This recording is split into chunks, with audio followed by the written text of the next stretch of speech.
my Ghana phone nyina kwa ba Infama TV XYZ so afi na yakọ live TV no so na anopei yamamu nyina kwa ba ediba Dwaboase dwumadi so e power 97.9 na TV XYZ so enkoba ye die light ho nkomo a ECG 4% wono mo etu eye enkane abuo mu 225% dabi yesi dabi energy committee chairman oteso ye Emmanuel Bejra was say ono nya de say ECG for the side and ba obeja to ade asem kra ni akufo adon so pan so de boy what the akọ IMF ama say 3 months bia na yetun kane abuo mu 3 months bia automatic yetun kane abuo mu na yetum 12% 15% 14% adan oman na tena se aboka saa yakwa kwaje bosia ma kanofori ata age so mfa so saa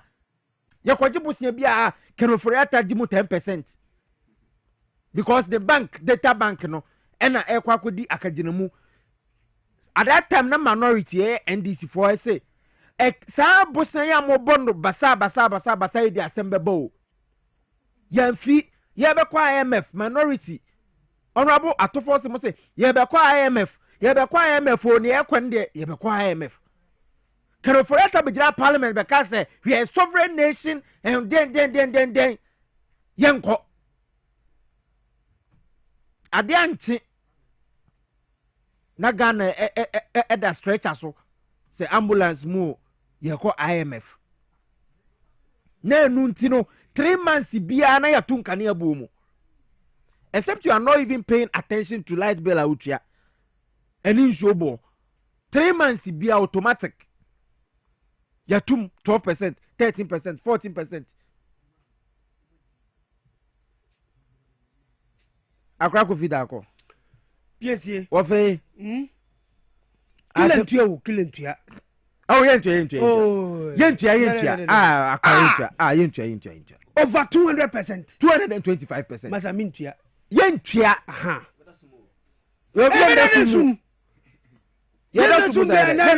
Yenasumu ne endasumu ochina yentua. Edi kilentua. Anade. Hwe. 200% se den. Na me akacha busumi akacha hina wode mame. Akra obi eye adwuma.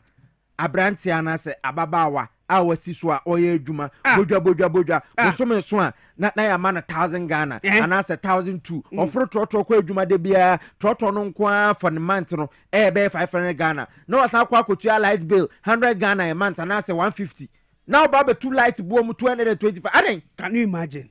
And only interesting thing awom oh muntia we yebeso mu ye se na be nsunu be supply nyinam kan every blessed month bia no mo tututu mu ni nyina no ni nyina so omo nsum ye bia yentua na den 200 nese ye baba ye adwuma de akwakosom ECG and water company. Oh David. How? David we dey enye ye. Me say please as I speak to you for over a month now or two. I've been talking about Krobo constituency. Nungwa then I see Uko Nungwa from after C5 adre kokwana chi honom. One more mu leisure hours hotel. One mu te Lawa University area ho. Yanga yeti Spinters area mu ho. Akofa police station echi hono. Insunu ma ye wo desalination plant wo honom. Every blessed my government into ahuka. You have a manager there. I was also making sure say insunu be pumping no. I try to come to me bia. I don't know my idea what can say insunu machine pumping 50% pa. No my boys na dum no. Enti me pumping ko yanga yeti echi on Spinters area ho. And I imagine na jo and every blessed oba unse nkrofo so eye niam am ko sa unsu. We are not getting the water yet. You are telling us to pay another increment. Why? Executive Director Dema Institute for Energy Policies and Research Kojo Ensafopoku say Ghanaians are already subsidizing the Ghana Water Company Limited. Not just in Sona Wam de Mayan, ye tria a canocram and a broso. Why? Already? Nana, it's a baby, Juma de Ababasum, Ghana Water, any ECG. And interestingly, one of you, Juma, they don't pay for these things. Bomo Triaka.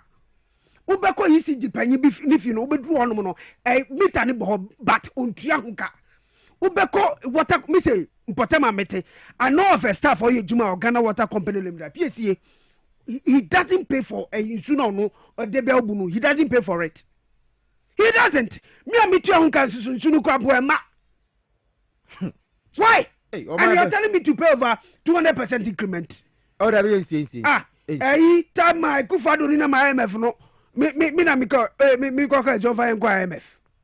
Now every 3 months biano because of this conditionalities intino you better this increment. Why? Na Ghana boni be na dia. Boni be na nga ye. E me fum so say mabe Ghana ni. De bia dance ye tua to. Why? Yentua killer we di yentua. Killer tua o Ghana police mu. Killer me ka say o say Okrah kan ye. Michael say yentua. Killer tua na yentua 200% and over. Adai.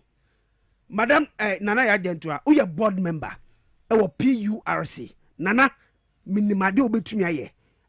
Nana misrew Nana ya gentua mpato hwemani bie. Wa oba nan. Misrew. This over 200% of utilities in a day adabraka. Yenim say Galamsey ninti Ghana Water Company Limited ebo eka to produce insuo na enam ye tap mono eno de ewo ho. Ghana Water eboka yo ewo ho. But it is somebody's duty to stop that nonsense. Nani ba na nya na me suffer for it. Ayo obi duty says Galamsey nonsense no ye jai. So we shouldn't pay for that. We shouldn't pay for the price of Galamsey. Galamsey Piesie, adi ba ko ye be ye betimi stop no. Ensase no doesn't belong to aya abang. It belongs to the chiefs. It is ohini bi in that region, district, and a municipal bi. Ohini awo na no na asase ne ni dia. Na worry to Galamsey wo so a. Ohini no na mu holding responsible. Ena nipa bia ni hwa wo chen Ghana mbra eti so hin na aye bone amonchini ntum na munja na tradition no culture utufo say tutu esantemawura wanga njira ise nhemu bia se o se all of them won a wo wo ho no o se wo mo nyina no na wonim won a wo mo involved into Galamsey wanga za o se enko papers mu ena ojana no yeden Abdul Salam o da bi da say aden ha adwen a police fu no wo mo di aba ojare ginam. Oh, Dabi, na za den hadwe. It is so hine na asase ne ani dia na Galamsey ani niamari kokokoso wo hono ma. Hold on hine no responsible because Gendromani Muhammad na obey project bia no pass asase a you go to the chiefs. Yes, exactly. It is so hine no eti ho. Na won abeje na asase no. Adi Galamsey say nsuo. Hold on hine no responsible for it. So that na asema list we kan eno a ahayeti. Desmond and in charge of technical and mutic console on Yamaka Bia enko eti Bribiesia they hold him responsible eti say Desmond say Okrah me ma unkasa ne unkasa china mini bibia ya bibiba obebisa no. That is how should be done. If the lands belongs to the chiefs in India na Galamsey rikukokoso a hold them responsible say me ba me say me kura misika betu gala nana me say me fast asase ni mawa obi antumi mfiri ba bia enko me say kohwe voter region adentina Galamsey ni ba gold nso ho adentina ho no de enko so ho no kware ni ya ba kopɛ yanka no kware ni nkyere mpanyimfu say yam mebu na yan aba no muntu anamon se ne beboa ye simple Piesie yen konkrata no Daily Graphic wa manim ha ene ne oja no ene ya ukuda kwakufu ene yakuyafo ene ya muda na mete ya no nti ye fa nyinem kakra Daily Graphic ma Kasongo lifestyle no basa na jejai Daily Graphic day of retail markets GIPC cautions foreign investors assembly bianen asema yerika ebianen oh yatra hwa Ghana Investment Promotion Center muna mra no yamudia muna mobile force mrei mumatena se maya hwehan and you know say uko every West African and even African countries here oman biara mu no adehye no ena bogwa egwedi petty trading no eye wom dia it doesn't belong to any foreigner. So GIPC before be beba omemu awotika so ba invest no tell the person say you have no right unless you have no business involving yourself in petty trading. What can I say? mama amanoni fo aba mo mu nti amanoni ni no oba no wabefa girlfriend wo Ghana no the girlfriend din akọ establish business and as they call register or registrar general nti o say business na nya ne dia Ghana ni dia but ono na company no running matna say GRPC for matna say if no guys say they should stay off and every year biano you see Guta you see petty traders demonstrating talking about these things na say Guta for kan ho asem say the way na foreigners age retail market no there like a hardware Piesie for how long and young petty traders no what betna say akasa for how long in every government, every administration, biano, you see this young for more business more. Where is GMPC? You were ECOWAS Street, you were ECOWAS Mrago. You bet me but even before that, you Ghana, yeah, Ghana Brane clear. Faman Vanamani Bra. Uya Manonini, Udiniamani Ba. Wholesale Niaman Fama Ghana ni, Nagana ni retailing. Simple as that. I am running. This is the law. Uko Nigeria, foreigners are not being allowed to venture into petty trading. Some way been see uko South Africa. It is a xenophobic nearby. So GIPC4, Ministry of Trade and Industry, and the other relevant agencies, they should make sure say the foreigners who are involving themselves in petty trading will best stop. My address unions fragmentation where a former TUC boss and I know page saying the same thing no and no I page 11 okay and Apiati reconstruction did not cover livelihood restoration where a committee now or no and a utility in some na kind utilities propose increment for uninterrupted power supply water supply no killing graphic na din sem bai okay my kwanim dia Piesie ma me fa Ghanaian Times sentua so e wa hanom Polafoko breaks silence after 9 years. Reforming NPP was my priority, but I was misunderstood and threatened, treated unfairly. Paul Awuntumi Afoko, former national chairman, NPP. Ose, na oye na adwini se odin sa kira beba NPP mu. Asemba akwa yewu, asemba akwa oka ose, unse NPP no wode ade bi ato won so tag bi ato won so ya kanfo amanyoku. De oye na adwini se nko sa insisa ni beba. Nso won anya antum. So no nankasa no nya kani, nti nka waba national chairman ni no. Other tribes are ewo Ghana no. Obe make sure so obe involve wom. Ba chomofa Accra Times ni to so mami. We Ghanaian Times. Okay. Accra Times. Accra Times. Accra Times. Okay. Accra Times mun sem na making kage. Okay. Wo njo ye ni nyina no Kasongo leader. Nana dodam gaguvade. Ai nana dodam gagufado. Wan veneno eti Polafoko ni sem no Accra Times mu betimi akenkan. Protect Ghana's peace and unity. Zenata Jima Rollins to the youth. Ose and also Accra Times. Accra Times mu. Oh, okay. Quarter fight to swan. Ose mebum aye wo man mu no. Ghana sumdwe ene yen bambono ene biako ye no. Ghana mebu yen hwe se ye bedi enim netumi aba ifei. Ose ma mebu no me ma ye ho kwan se empanyefo obi a wedu ni mpanyefi so anasa woni sike bi. Obeda wo no se koye tutrasem na uda che obese na ma. Ose sade no ye nyai mebu no me ye ho kwan. Okay, but ne soro ho no why is he be guardians of truth no? Near Oricas asemi print pack boss. David Tamaklo. Okay. David Sichope Tamaklo. Okay. Sisi ambrebo no no oye print pack.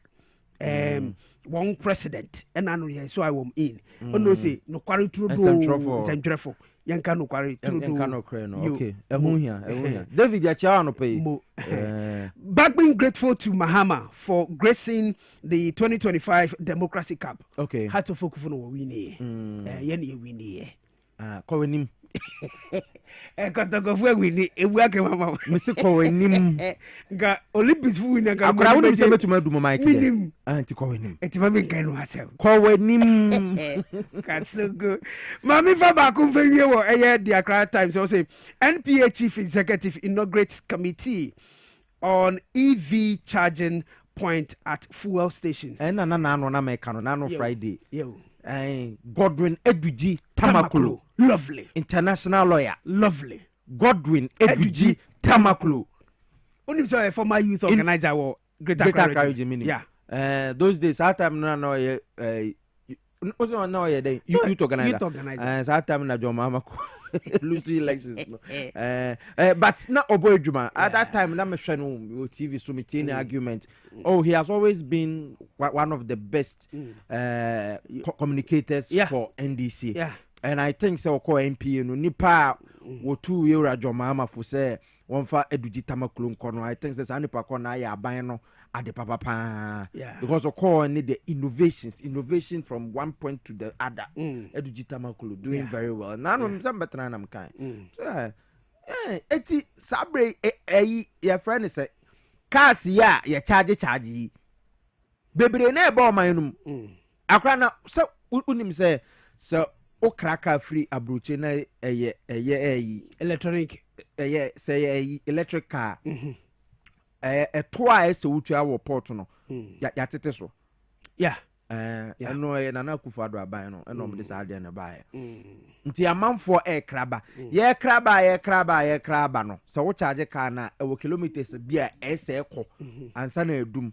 ba se ya nya charging points e wo kwan so a so wo free ha sei na wo kọ elibu a na se o car no ekodum wo kwan so a obeye den enu ti na NPA for age atum a wono ma age ata wo mani ase se won beboa nti se yati committee a so won fa so pa okay kowenim mama fa Ghanaian Times situation na no pay now the Ora Sami Jefi lawyer ni mapa gold board CEO on the info about G Times Ghanaian Times anima o say government secures $1 billion deal to support 300 small scale miners operations. Sami Jefi no other than Sami to go. It is small scale miners now one more crew man aban eba be support womo na womo more something mining company something mining company keten no aban be support womo say no be ya wono betumi anya gold no more e dey abana aban anya so mfa so because see no gold board buy na say wanga bo modern 6 months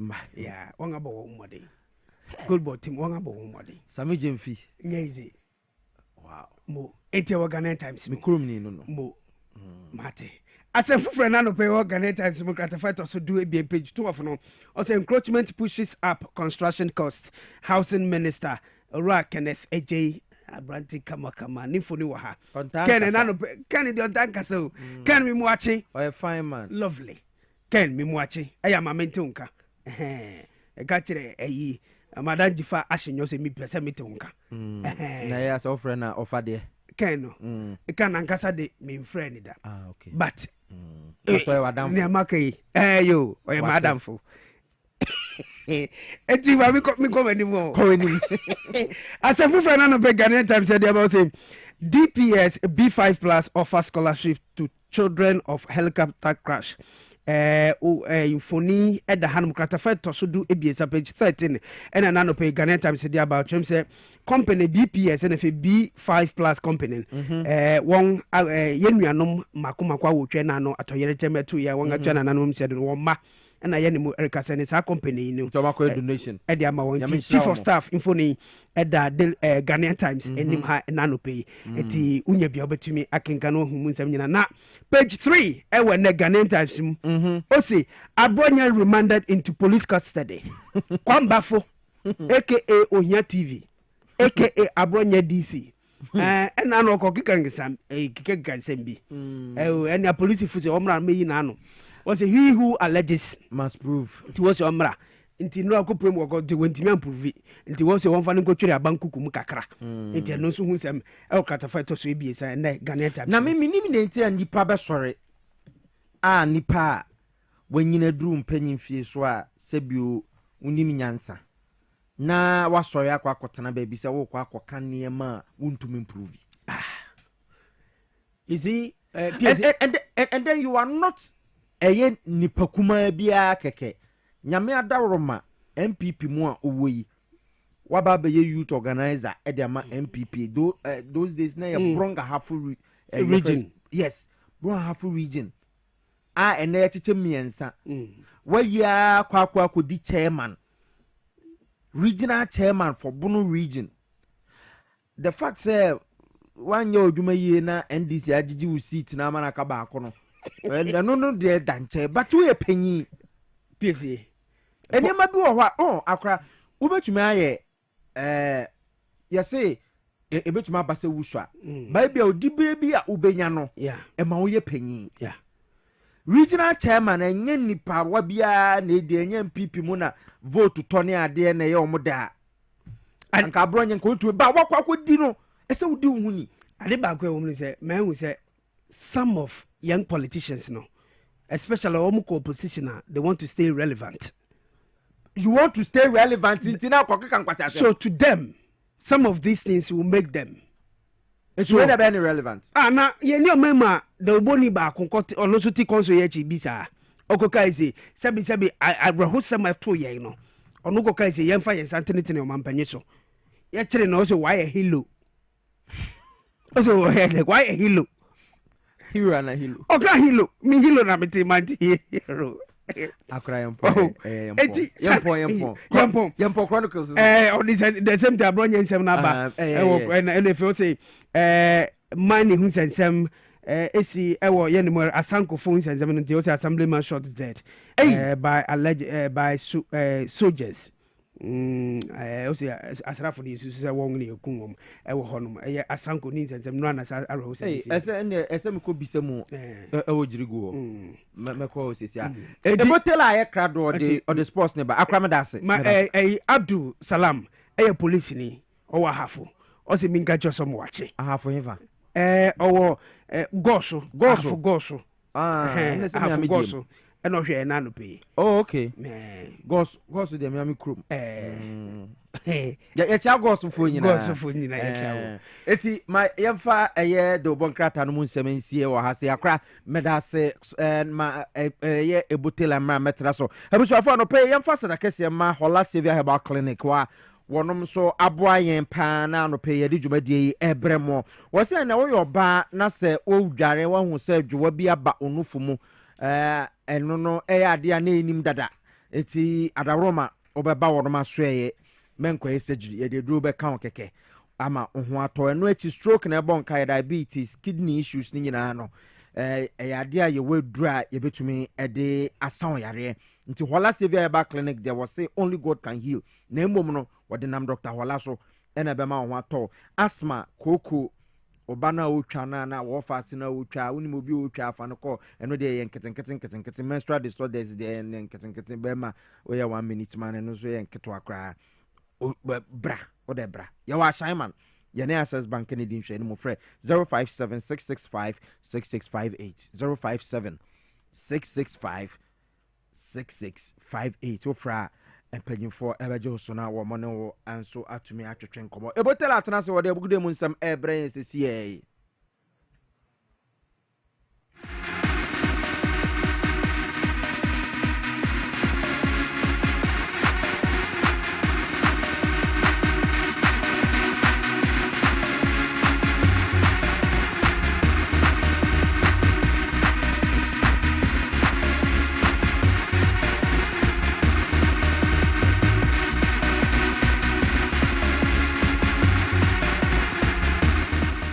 All right, and pay yatsina so good man sama yensa kan nyina no yehwe na area abemo po 97.9 FM na TV exercises with him set the Blasters of Ghana yene Mali eboye na after the game no and sensema ekosu nyina no Mali is ya no mo ne FIFA esan se goala Ghana ye share no almost bi bon ni nyina no ye ho nsem e de abro sound so na Ghana Football Association communication director Henry Asante Chum ono so akasa after say game no ekowie do wakaza akra say eye hawa enyoma ekọ ni nyina no odo sensem etumi e de abasanso ana ebewrem na ekọ Black Starlet akachi sanso na Black Princesses eno so ebewrem o makachi ebekọ community ball na yakọ eye Europe na eno so no eye games ekọ so eno ni nyina yetumi ednya e de abrewodim say ye wie international transfer ni dia na say international break no ye wie enti no ye course nyina no ono pay matna so no me the ebro me producers Roger Emmanuel the sports bunak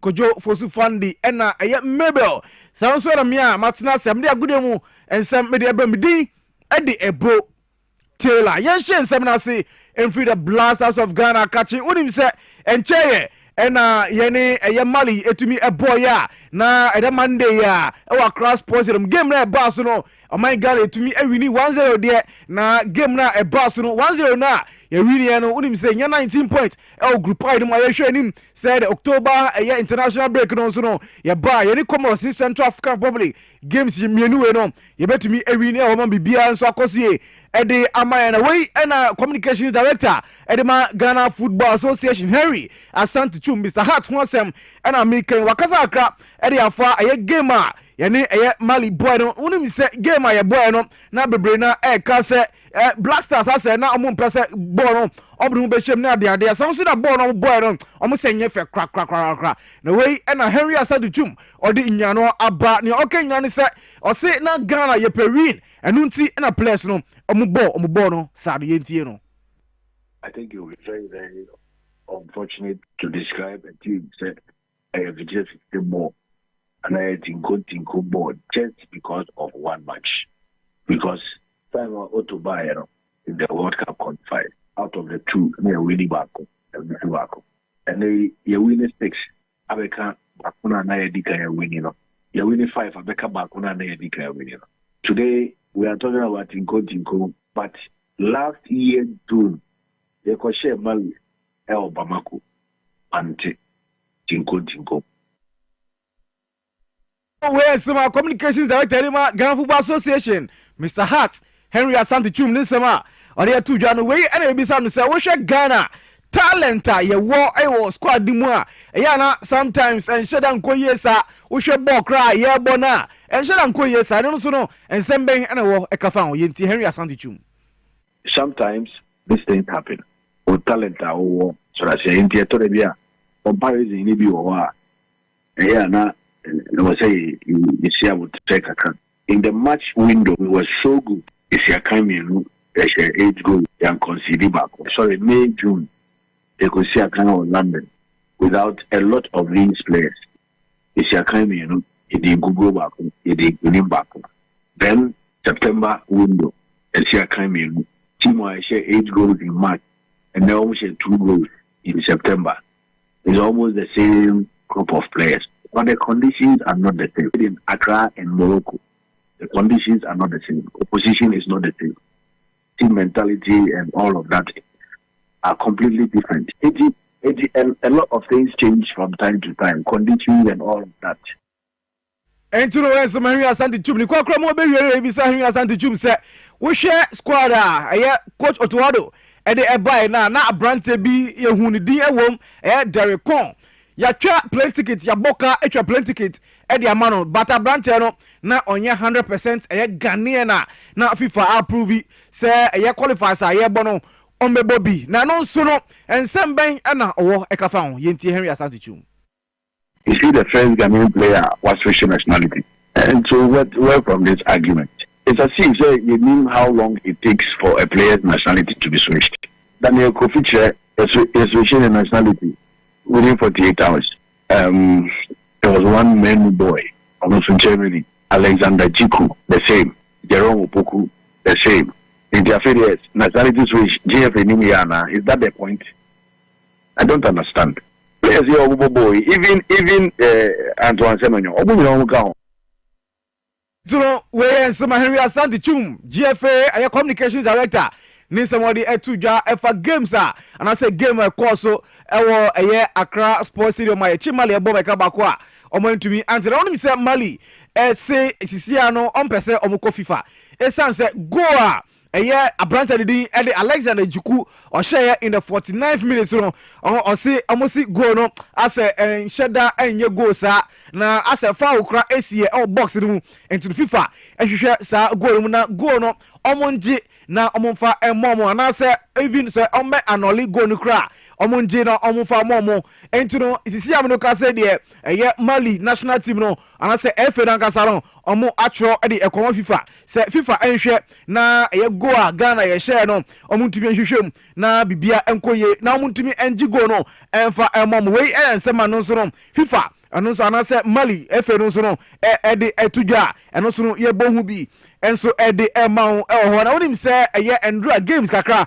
ekọ so ewo Africa ha na games ekọ so no yemfa we hu results emfa ema de anu se na city Kenya eti Seychelles ebomo eka enuma omantumi antibisanso na Tanzania enso atena fie ema Niger ebomo eka ba ko omantumi anti Sierra Leone enso etena fie echi Ethiopia ebomo eka mienu a omantumi antisanso Namibia enso echi Sao Tome ebomo eka mienza omantumi anti Zimbabwe etena fie ema Rwanda ebomo eka ba ko omantumi antisanso na Burkina Faso enso ene Egypt ebo goalless draw Cape enso etena fie echi Cameroon ebo meka bako a omantumi atisanso na DR Congo etena fie ama Senegal ebo meka miensa omantumi etimu Baku Togo enso echi Sudan ebo meka bako a omantumi atisanso na South Africa enso eni Nigeria ebo 1-1 draw na way game way Nigeria versus South Africa no isi amono ka say de ebe den pan say Nigeria ebe qualify akọ the 2026 World Cup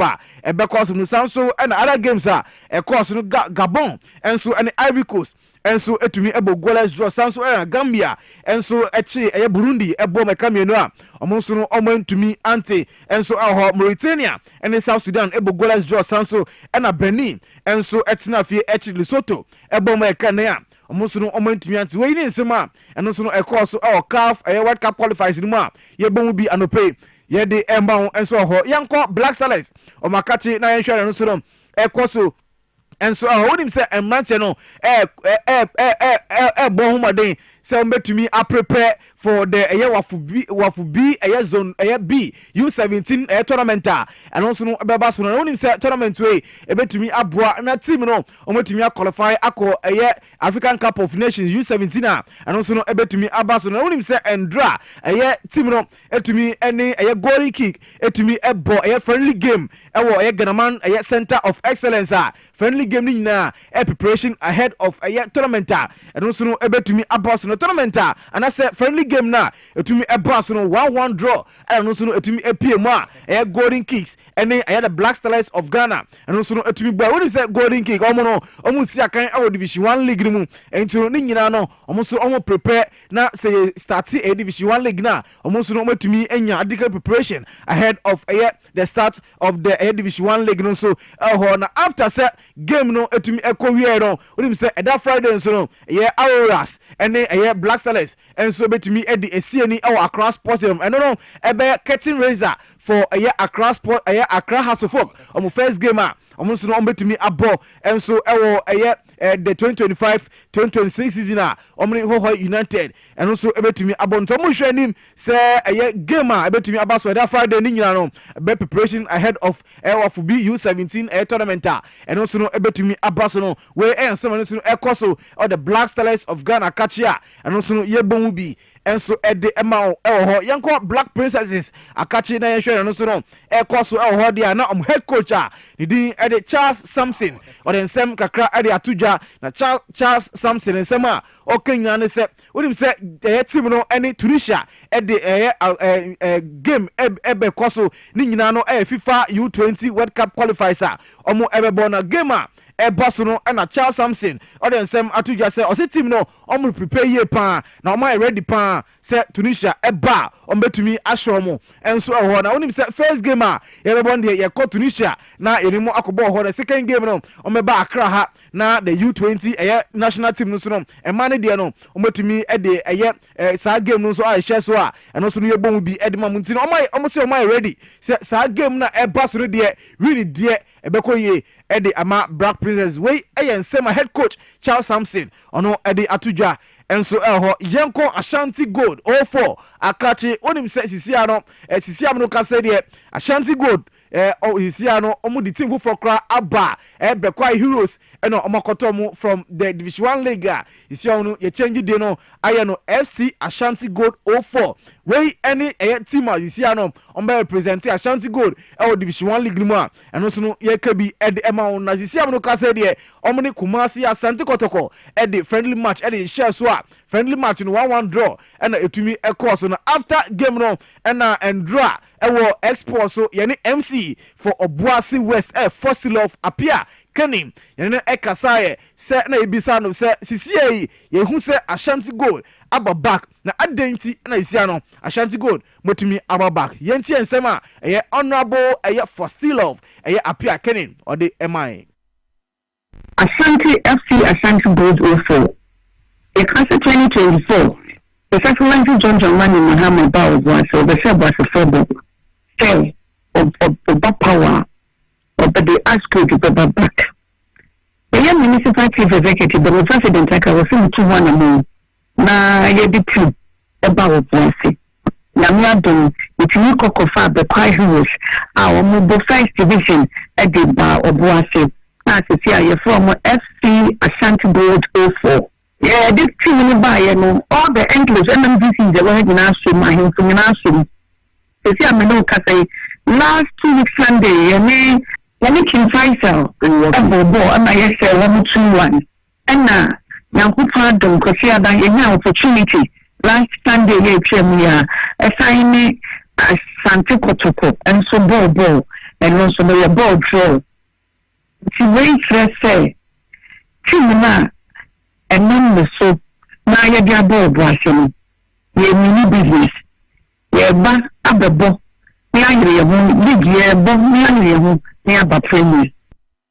And you know, we are some honorable Fostilov Apia Kenin or the tuja or the MC Edema Dwaboase West this summer or the tuja for the return of FC Ashanti Gold 04. You see, I know you be home Division 1 League for the 2025-2026 year no and some of course so Dwaboase Ashanti Gold and so ye bomubi ye de amount hoyan kwamno na ye nhwe ne course so the UEFA World Cup qualifiers no unim se and draw games course no and then far results no ma they say the city Armenia etina fie echi Ireland meka mieno mutum etimu bakosan so Azerbaijan and Ukraine 1-1 draw Serbia etina fie ema ye England echi omo meka enuma omo ntumi antisan so na Albania enso etina fie ema echi Latvia meka bako omo ntumi anti Bosnia and Herzegovina enso etina fie ema ye Austria meka mieno mutumi etimu bakosan so na Cyprus enso ene Romania ye 2-2 draw enso Norway enso etina fie echi ye Moldova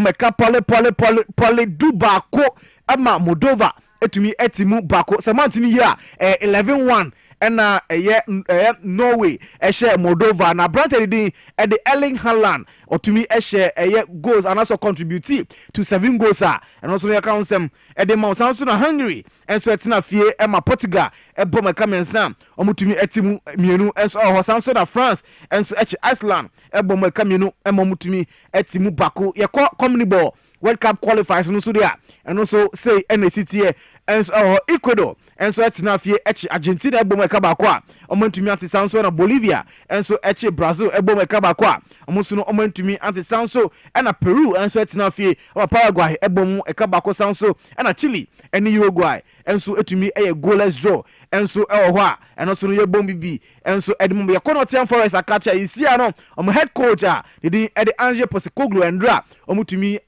Velino asisia no yebemu say next week game Nottingham Forest and the Arsenal bebo no and obegina ho wakochi Nottingham Forest and so yebom bi yanso the amount ho na abrante di Ibrahim Konate isia no Liverpool ama abrante no new contract say on signing abrante so on signing esan say opese Real Madrid for next season and you know Ibrahim Konate say the contract yede mano o say on signing when he say one so ekoso Liverpool akacha and no pay yede ebramo radio Power FM and TV SYS so me producer no pay Roger Emmanuel the sportsman like Kojo Fosu Fandi and Mabel Sanso and me no pay me trasa me agudi mo ensem ebramidin e de ebo Taylor e try ho ye ba adwa wasitu aso dia man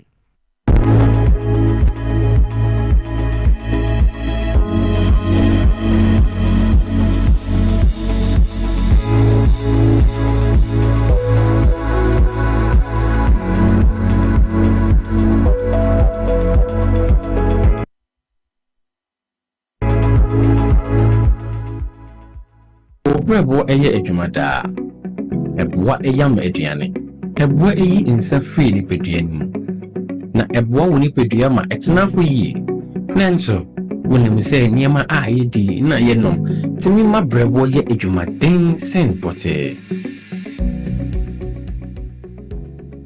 Mehunda Me brebo ye juma pa. E bia se se mitumi ye bibi bo me brebo.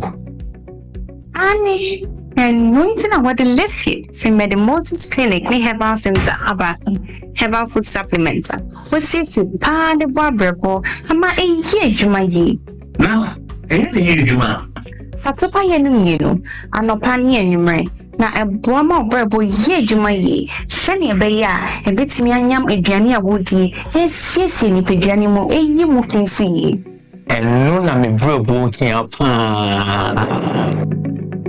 Ubenya Live Kid or pharmacy, herbal shops, ne supermarkets are ebeo.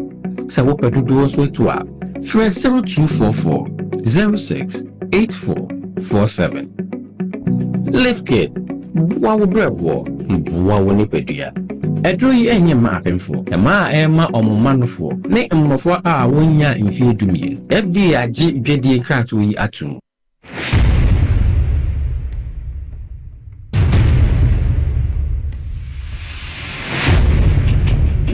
Every human body mass should have at least 60% water for optimal performance in any physical or mental exercise.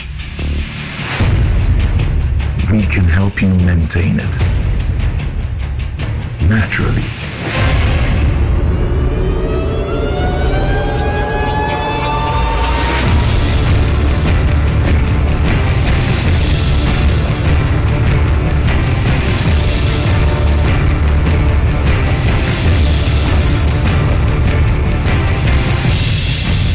Natural mineral water. Simply natural. For bulk purchase, call 0596 273 546 or 0596 273 547. This advert is FDA approved. Na ede na ya obayi a oda former son yafunu emunumuni. Oh, Mr. Entry, also yare ya titi be benfie pi nanso ne yam nyono da. Se me chew no ahodo amato a me hunu hwe a ebe ya nwanwa. Menyi ni se what ulcer tamfo hexa capsules any hexa mixture yanum bom kotia ulcer no bia ma no anom. Anka ne ho ato no dadaada. Ulcer dro de eno ne hexa capsules any hexa mixture. Akom ni nchiremu. Ulcer ye kura eto yafunu ene ensunumu. Etuma wo yafunu ekeka wa. Wodire ho a enyi. Ulcer etumi ema wo ye cheko ebra wadidi awie. So how eye ulcer de a compare hexa capsules any hexa mixture nanum bom na ho ebeto. Pedudu etu a ko okanshi drug lane Kumasi Dani Herbal Takradi AA Mensa Anafre 02038228855 Apefo abatanya woma won mofra no fo ene mofra woni mfiedum ye no enka ho Haxa capsules ene ne mixture ulcer tamfo edie age adwadie nkrato yi atom.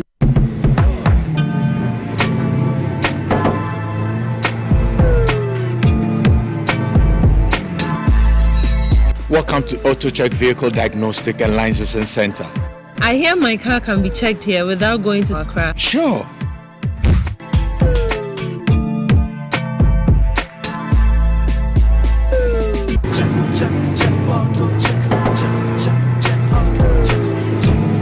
Emission, check. Alignment, check. Brakes, check. Visit Auto Checks at Koforidua Aquadum Road for the road readiness of your vehicle, from saloon cars to heavy-duty industrial vehicles. Madam, your car is now ready for the road. Thank you so much. Auto Checks, check. Auto Checks, your safety, our priority. Check, Auto Checks.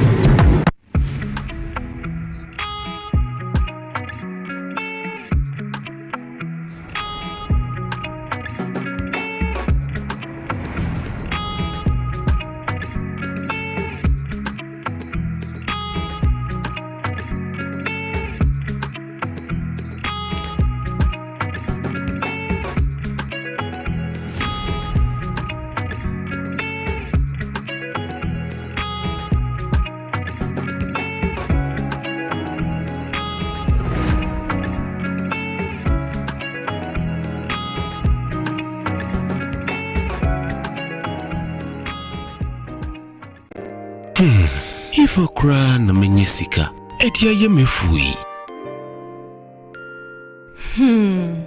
Ehe fa pa na menya bosia, Ediatre mejuma yimu.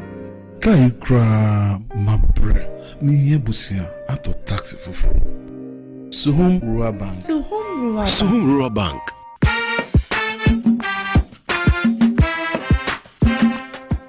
Yema mwakwa baba Suhum Rural Bank. Ye wonhyehyɛ ahodoɔ bi te sɛ dwadifoɔ bosia, ekuokuro bosia, susu account, ɛne daso wɔ hɔ savings account, me bada chain savings account, ɛne deɛ keka ho. Suhum Rural Bank was 03422919896. Na wɔn nso wetumi aka sɛ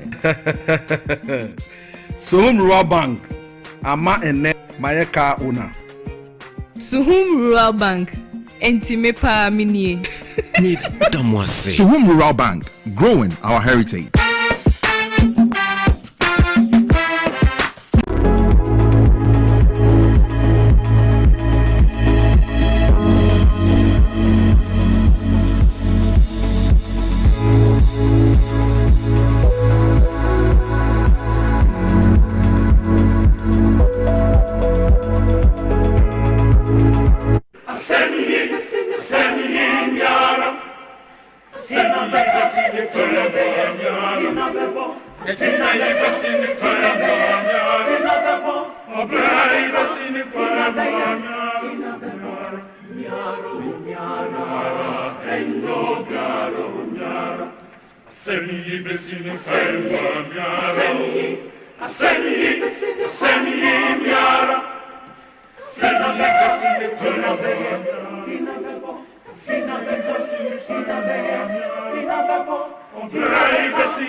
Abusuafo ya mamugina chimbium esamamo akwaba ediba Dwaboase jumedie so power 97.9 na TV XYZ enso anope ya tenase ya ba bedi nkomo ahodo bebre na ewo table no so ase ne de ase ba kurani kwabna kwagu ene sama banyina obi etu ne bom aden sese mepehwa ECG a proposing 224% tariff hike. Ghana Great Company apply to PRC say one also from 5.6422 pesos per kilowatt in an hour to 12.97. VRA also apply. So no, now we need to get the appropriate authorities. Ghana Water Company Limited. Ghana Water Company Limited and so say on also say what am I seeing? 281% tariff increase. Yeah. Emfa. Oh yeah. Emfa. There be kwaku say increment ba say ewodienti eba.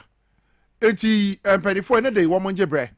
Na woman Ghana fo nyina ni nkomo. Woman ka de enti asabre. The Electricity Company of Ghana pay 224 percent price hike. One more increase prices no. Dey na si 224. Me mom dey kwaku asaminti bi da. Asem we na twetwema so pa. Enti yenge brene ye ne mpanifo ndi nkomo. Ghana fo nti omho ase. Se sa increment we are the Electricity Company of Ghana propose no. Se wo mo gitum a Ghana fo kwan be no mo be fa so age atum no matua. Enti ye ne mpanifo mo fa explanation ni bebre mra ncheche mo mra. Anopa we. Okay, ti yan for ECG for statement no enter screen so. Woma propose 224% tariff hike. Say statement no wa yan for enter screen so. Me ti cry me ya. Where from all this? Hey. Oh no. Enfa. Ana wo be sit down for. Oh no, this a serious question na kwaku maybe sir because say enti sir at the home baby be sit down for. Ebia said the power na ye ni nti no wo mo be pet down for the account. I just don't understand this. Eti empanifo kwaku ye empanifo no mo nchechem because I no pay wo mo a ehwe yen wo mo omutie no kwaku bebre akoma ye omo ya. Oh yeah. Omo ehwe wo mo tie no. Me tinyi na ye me ya. Bebre akoma eye omo ya. Bebre akoma ye omo ya. My uncle our man so na me offer Desmond pay to entwetwe nkɔmɔ yɛ mmarahyɛ badwani de ma Gomoa East ɔno nso yɛ member edema energy committee no ma me ne ntwetwe nkɔmɔ ɔfamaakye yɛnya ɔtedɛn nyame no adom ɔme hu yi na wo nso nyame adom wɔ so ɔba abɛtu nkane abuo mu aba ho committee no do a anapɛ memfa kwan do mentia tiefo a wɔtie me nyinaa titiri me nuanom a wɔwɔ Gomoa East a wɔte me nka ne NDC abusua nyinaa a wɔte me nka asɛm no a rebisa no ɛho department ɛwɔ recess ana biribiara mba committee n'enyim the last time I was 17 point something % no committee no anhyɛ da nyɛ aware nti when we met them we spoke about it na megidi there from the PURC, ECG, Ghana Water, and all of them put together. Madi, Obaba Yenim and Sana. Na Parliament were recessing into Bidia and Bayenim. And I'm not really sure that the Madi Obayenima, the Bajatum, should increase the tariff to 225%, which looks quite unsustainable. But we hope to see. ABR, as a matter of urgency, the committee will be called to come. In more to two kind, then we can look at it. Or it will be pending the resume in October. Definitely, they will bring it to the committee. The committee will approve before they will do that. And listen to my chairman critically. I'm not really sure the parliamentary committee on energy was down and approved 225 increased tariff for ECG and others. Okay. Now, over so shall asem ya and I say I'm for back as I'm buying you. Oh, you see, my mom for back Canada or back catcher wagon. But sometimes no quarrel or there were banaya share at the Kudintia program no Otsdam. Program now one Otsdam na CC no ABA what better way the margin na Ofiwono. I will hold the data. It created the data for long term up to today. But more pedobayan ye biano or the meaning ordinary foam. No to us. It is as a result that Ghana, when there is a problem, in to us, if you travel into Bowana, I don't know, and that is how it is. But this time, John Mama administration, I did the Mediano, the man is determined, say, Obetapo, the final route to bring it out. So that ye duano fofo. But minia, notwithstanding that them not no. It shouldn't be the ECG, but they are increasing 220% tariff. Not 50%, not 100%, not 70%, not 80%, above 200. What for? That is the reason why the committee will go into it and vividly find out at the community what is them increment able to Ghana for them. They should come and explain. But them not them not the Yabayan. Yabayan and Kakrana, Yabayan a day. Into that in about to bam, no biani mushishina. Anya monye juma will be not done now, ocean in the crampo no tere, and Kanya no crano also be. And so really, we do not support their idea. As a layman, as a member of parliament for energy committee, I personally, I don't support their idea. They were 225%. Anything they have, they should come to the committee because a committee na one BBR warrior to the ministry and to them. So they should get to the ministry get to the committee. That committee, and sit down, you review thoroughly why the reason of that increment.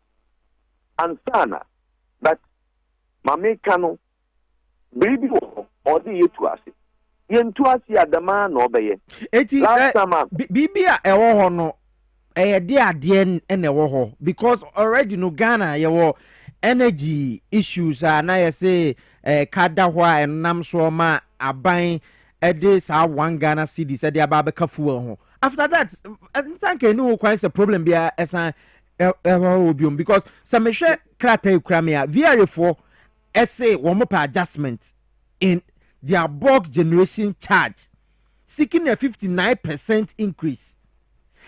Ghana Great Company and so I apply to PURC say one also pay your friends a transmission service tariff from 5.6 pesos at the 12.97. ECG the same thing. Why? Mr. Don't get yourself confused. Baby, I know you are getting yourself confused. I buying it not the 1 CD or the 2 fuel. No. It has a particular work of doing. There, you're bottom after liquefied petroleum AE near the power generators. No, now you can no ejinado. Now, when the government does that, ECG for what for personal if the grid co and unconformable, and they also supply. So ECG does a separate work from near a binary. I know them you confuse the public. ECG does the public service. What better and we manage the abofi one over more light, one over show will bear so now it takes your life. No one what they are quackoma buying. So if you say and then see now what the 1 CD in the buy now. The 1 CD is different because it's working separately from the charge of ECG. But I know, sir. But I know, sir. No, energy sector in general. And we are buying at the buyer. But energy sector in general, no, are buying chim at the obey. Such as it, a bribia, Dwaboase, near a friend saying gas, near their power generator, no, and sana, and that is the reason why I'm buying a bar out the young support to that, so that we can generate our own money. Yen san kon kobo busia, anumpo subsidize kakrawum. Na acquire abano etume cushion no ho baye 60-70%, na 30% no abaya fa. Na fin kania no ejinado. In kania ni jinado a, na waden kania na reko. Ken kania ne piwaba. Service na warrun, they are the ECG. And that service must be payable. And ECG over the past, no, car, I mean ECG. After the time you met them was over 87 million Ghana cedis, and even above a car at the ECG CCA. The mechanic one never bought all. What buy no what the mechanic at all. And that can say ECG bet me general order. That's money must be paid. But that is not our fault because Bosumi Sombia, your child lights, or more I want to use prepaid, no, they be a or more echo so say ECG air boca, that's not our business. I get you, or you're different from what we are talking about it, such as it. Say, you know, Tadino class is a womb, no one tum, and ye Okrah.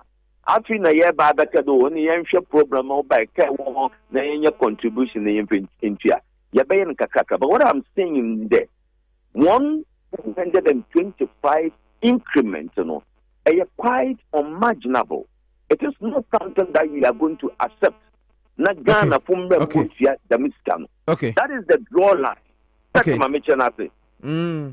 That is the draw line. Into Oba committee anymore. I heard my chairman saying of granted Joy FM, Joy News. Joy News, yeah. No, it looks quite abnormal. And when it comes to the committee will not approve. I will not support approval. And the chairman will not approve. And before chairman Oba approve, obeying the committee support to approve. It is a committee in support. That means you are not going to approve. And if you will not approve, the minister will also not authorize them to use it to work. It's a job they just say, Mayam fan there. Or your adventure or your proposal, or wagon that damn no open the way.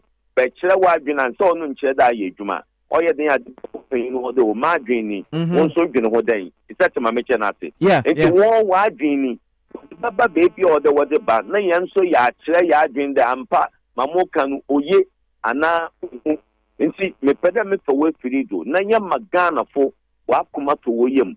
Munche Ghana for no one ase do. Or ya dinche no oja banti obi anya abotar until the final decision is taken.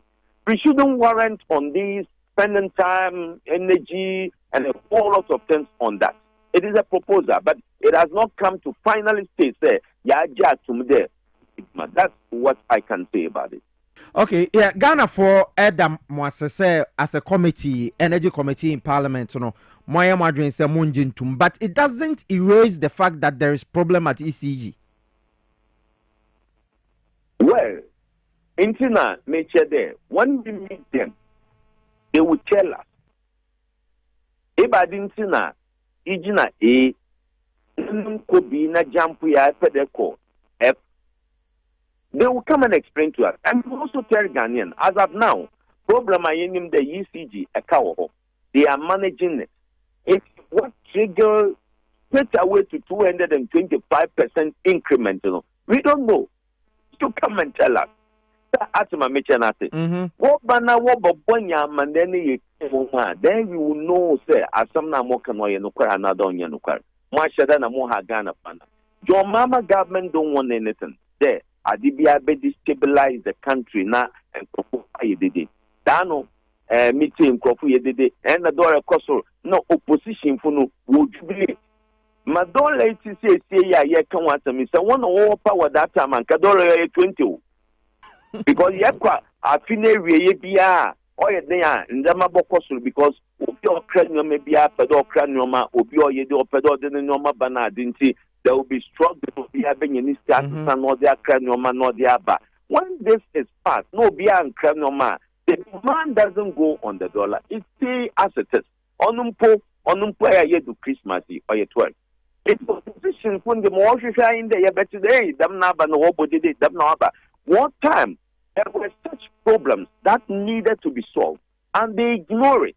And this time we intended there to Mama administration and them was the me na yabo solve. No, there's some Biabra Ghana going forward, no man no IPs. Okay. But in doing that, it doesn't warrant. And more Bia Quine there, a sora Maripiana. No. If you are manum, if you know what you see, Penny Jinabia. Into what did the Arabia although paying no one paying on so the Nagan extra. And then paying for is the committee, select committee on the parliament. So PURC, ECG, Ghana Water, they will come to us and they will explain detail for us to know. Say, must we approve or must we not approve?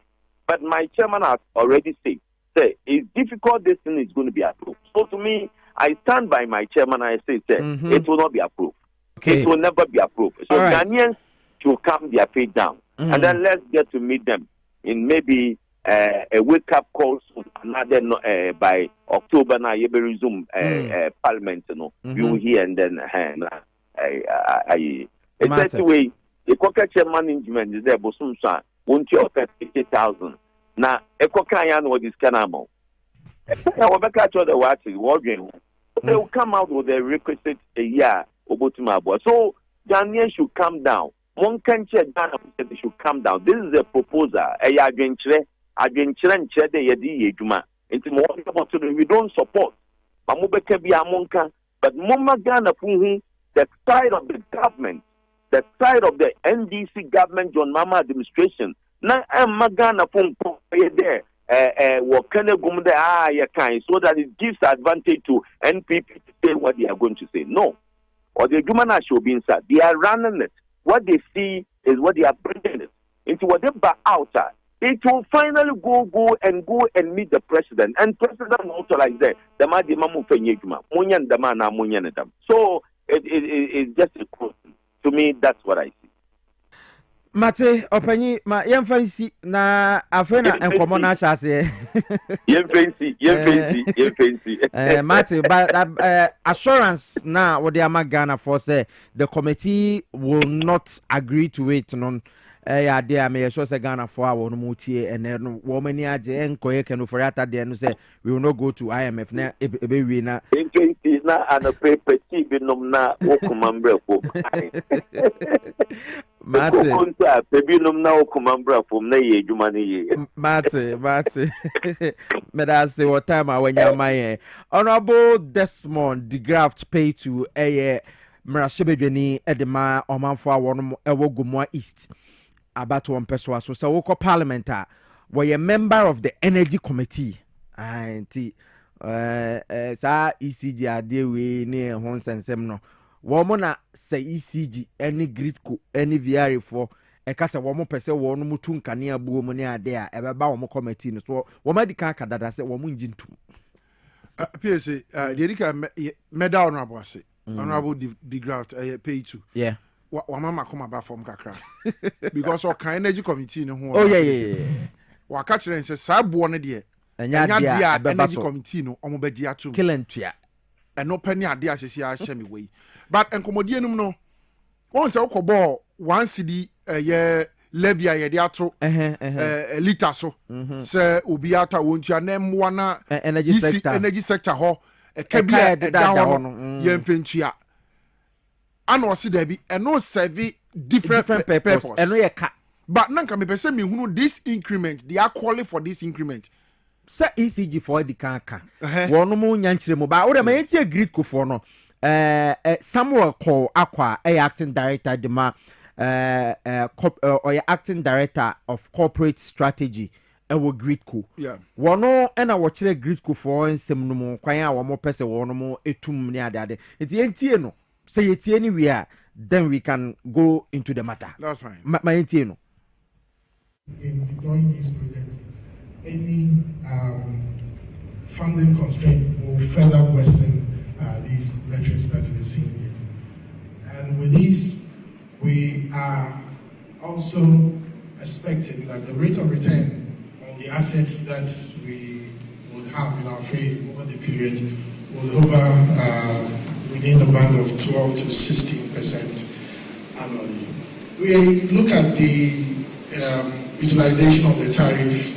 One of the key investments we did over the period was to improve transformer capacities at various substations. And these were in the heavily dense areas. Accra East substation, Afianya substation, Smelter 2 and Kumasi substations. And this was at a cost of $6.3 billion. And these were transformers. We also upgraded, we installed two transformers at the Niagara substation. Eti we opinion wono na we acting director of corporate strategy Ghana Grid Company I Trinity friend Grid Co Samuel Okrah na what saying in Kanoti we crampo and my details bia yeah pen gidi ba say transformer improvement senebe ya nema ebetumi akon kan na so wono mo na wono mo e de power ne ba na ECG na wo mo de ama ECG na ECG aba beton e de ama yen ye de ya ye wo hey yes say ECG boka e de emfa yen ho because it your bill yes it is our top power mame na me tua wo car all the time you have to give me power service the electricity company of Ghana providing my Ghanaians one on tua na now Ghana for tua so your system now almost 80% of meters are issue of any prepaid. Yeah. Almost 80% of the meters. It is a auto can ya asa was wa. Asa koto. Obekoto. It is a katwitwi die no. Ababeda ho no. Denti na mesha Ghana ni kon. So obese won upgrade with transformer. Obese wonye bibia of course. Yeti ase yenim e katwitwi die MPP fo jaye. Yenim how most of these institutions are providing different services. They ma Ghana for na ECG ka ho no, the energy sector ka ho no, MPP for jaka twitwi die wo ho. Ye wo ha no na won beka kire say na ECG nko a e wo 81 different accounts abiribi ejiji sika enkrofo eto prepaid enkrofo etu sika ekogum. Eti say bosomi ne be so no revenue the total revenue I was say ECG generating 10 million Ghana cedis sika ECG sabeka e be 6.5 50% of the revenue are now ECG generating na yira akwakodi wɔn mo na yɛ adwuma o ECG na sa account yi wɔn mo control ho those people are there wɔn mo asɛe wɔn man no ntu kwan yɛ wɔn wɔ man mu MPP for a na ɛte so a sa ka twitwiri die wɔ nyina bai no they are still in this country. Yes. Arrest them and take the money from them. Oh, but I know, say, Nkrofo get them arrested. Are being investigated, and they know that they are being investigated. Yes. Just that they themselves are not making noise. Yes. About it. But I say you could for pursue Nkrofo. One more abandada no Nkrofo ni bi. Kwaku Ghana for. But just say among kind. Ghana for. To me nkase ECG negligence woman share o musika tua ne o musika gigye mu ye ya boka dodo ama na bro so ya de one city ababeto so ya gye atum ye tua ya te ase sa increment 224% aden me di ama makoma aba from kakra no pay honorable pay to asem o waka say ono kan energy committee na wo mra se bedwo na ya de o mo bagi atum and Ghana for so nyi ntum da dabi wo mo awie sika no ho monkoche omo containers na yira baby amode ko kire ye Indian for melt this aluminium wires ni ade wo they are there go arrest them, get the money and fix the energy sector because now we Ghana for shas enjoy near mapa under his excellency John Dramani Mama any NDC abai now some of this is betwemu a ye kasa ni de there ye na ya kwa. Okay, VRA also say we almost 59% increment for generating power at the Ghana for almost say Ghana compensate or more na Evans Sumwa Mensa and one senior economic analyst VRA one also and this answer me to my intend briefly na VRA for no almost was some yentie mu ye it's my intio. Saying is that over the years, VRA has not been compensated for doing this work and to assist the national interconnected system in this manner. So,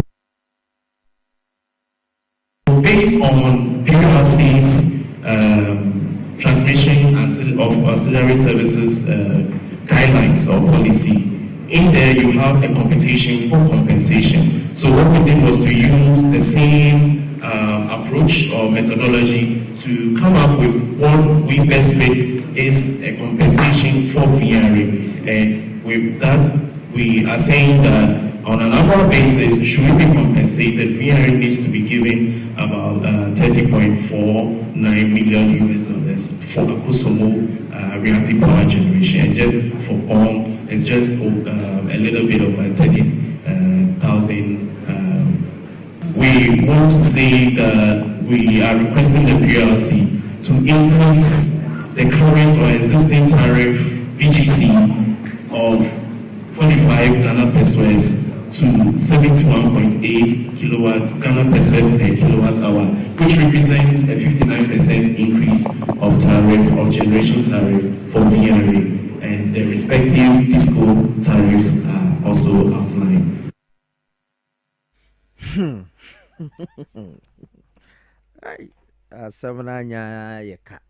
But well, yeah, Ghana for Monka Makoma and to Muyim. Yabajin Chiremuni and Yatre any brofu bebea or more can as a Oshe and Krata na dan and I say VRA for Chiremu say or more 59% increments and you know to assess national connectivity system and you know say your more 30.49 million for Akosomo power generation now or no no and so VRA taking care of almost half of Ghana power generation. You know, Kwabra Wagu, the American say, sir, price increment in the ECG for on minimum idea because said the anchor MPP for us chi emprekono. Well, one was on the chi demonstration. One more a dear term a threatening nipa body in some to nipa so. Yabachi Munina. Nasa, ya frau. Now, we near 71 dance Yakauka. Ah, that is now, Brabe Yan with me, Yan. Yet was all yet chi empreco. Now, Pabana, why won't ya buy Muni Pampui? I will take. Yes, so because I'm told so I only who quite say, Medoba court, papa. Yeah, so me do be gina mbra no 90 ni obeka dia fa me hu bia ye be kokko be kirem yes eti no the fact say obi wa ban mu nti no na wo kan asem de afa no ho kwa na de on do obi ba ni abro nye edidi IGP atem I can't even listen to the video twice said enti sa abro nye ho ofedodo nti eti kwaku to be honest with you MPP for abo man ne krono afọ man ne sika various institutions adidie edi aba e ka ho ready the institutions mu nyina obvious ayefo ne de adwuma ne hye o nsa ayefo ase ana sa ka we bai ada ne de pressure gu Ghana for so meba Ghana for see ntwa mame ko a man so na me ne Samson Ade ntwetwe nkomo Samson Ade energy expert ba light niema me engineer intimate ase omomom ena wo no mo di sansem no echi Samson Ade ma che ese me joso bra na boko de me hu ya pa na wo so nyame adom me ho ya no pe nkomo a ye die a ye de efra wi nyina ne se ECG4 proposing 225% tariff hike. The Ghana Grid Company so the same thing. Or much them say one more power, one more ton, 5.6 no, 1% one more de call say 12.9. And via reform so say one more power generation no, one more per compensation, and also the number say $30.49 million. And some I when I yene parliament for atwetwen komo. Many Honorable DeGraft Pay to Atwetwen Komo is a member of the Energy Committee in Parliament. Was in their Parliament a budget Sadiano Edia Tumo. Wufri said, Ding, and now must say, I will be a increment. I think what you were here for. I think the MO we say, so I should be a fan in the voice will be to be Kata. Now, and I say, a president, are very accommodative, only intimidating, you know. They say there obi yes from obi a proposal oboma percentages on the increasing on offer ECD na almost let's say inka within the next 4 years from 2025 to 2029 yemo mo kwan no muntum about 225%. Yemo mo 30 years for the proposal ayentua yen into mo nending to mutira. This is the phone jack or the run. Now, among what is the car our camp. Appears almost sorry there, but the last in Parliament, Parliament, the Kanya could jump airport cabinet near the senior Yakutum. Now, one almost a quarter of the search canal, the easiest way, and I move for Yambrani Metia. And it will be no car as a kind of one mile bit of quality. Own person of quality. The first will be a procurement breaches are also easy. For the next 10 years, Omungi Sukanone Akoto. Mita, Akoto Kokero, and manage the meter over day for free. But some Sabacano, Aydia Eddie, it will be yesterday dying, will be I kiosk or person called Namita Lotimitria, or the one car on Frenchia, it is a wound who fabricates by Ember. And man, a best minister always in their ball.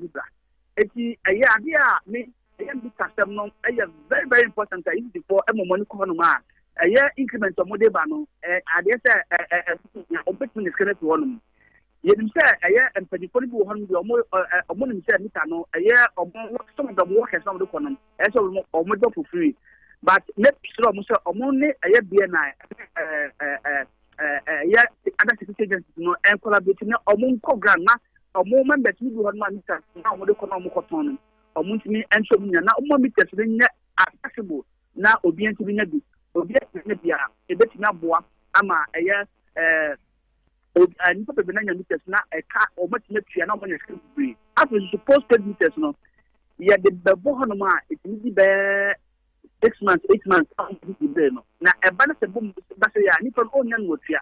It's the effective monitoring, a multi no let's not boa now in the Bohanma, some of the Soya near the Ubea bro, no what metria, Nasicana, Mostat Maka. The issue about that almost a year in 2023 Sydney depreciated by 71%, into a 1% almost increasing almost this kind of At the end of that time, no one to now ask the need education, no, or one suggestion as our increment to home. Now, yet to my real after the city number for no, and now for somebody I didn't ship. It's someone who can something good than the idea. And we are about Cana, a Canamo boy, and Yamukia. The year the year Ghana for the time here, PhD, and many of the first time on the house about saying just me you. Yes, here, as you. And so on. No, but Nantia Ghana for a Kasane say 224, especially with ECG, no, it's too high. That's it. So, Obitua best 100 Ghana, there's a 100 numbers at 10 Ghana. And Nami Bisa say, more energy sector, no more, no, yeah, more money, shares in the power hones and some ACAT, ECG. A day car and a one as a dear quantina a bit to me ECG for a proposes at 225% way. So what follow is before I move to my 10 year almost that times get here in the 203 and supposed now baby 50. Maybe about 80 something. I don't know more myself yes and you almost take no more day ban. And I say yes once you come in because at the moment because my effective services our Ghana has it.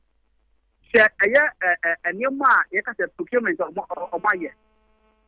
What appears in the last 8 years, meter I or any standardized meter who had the contract of my way, not for meter was already meter where where around.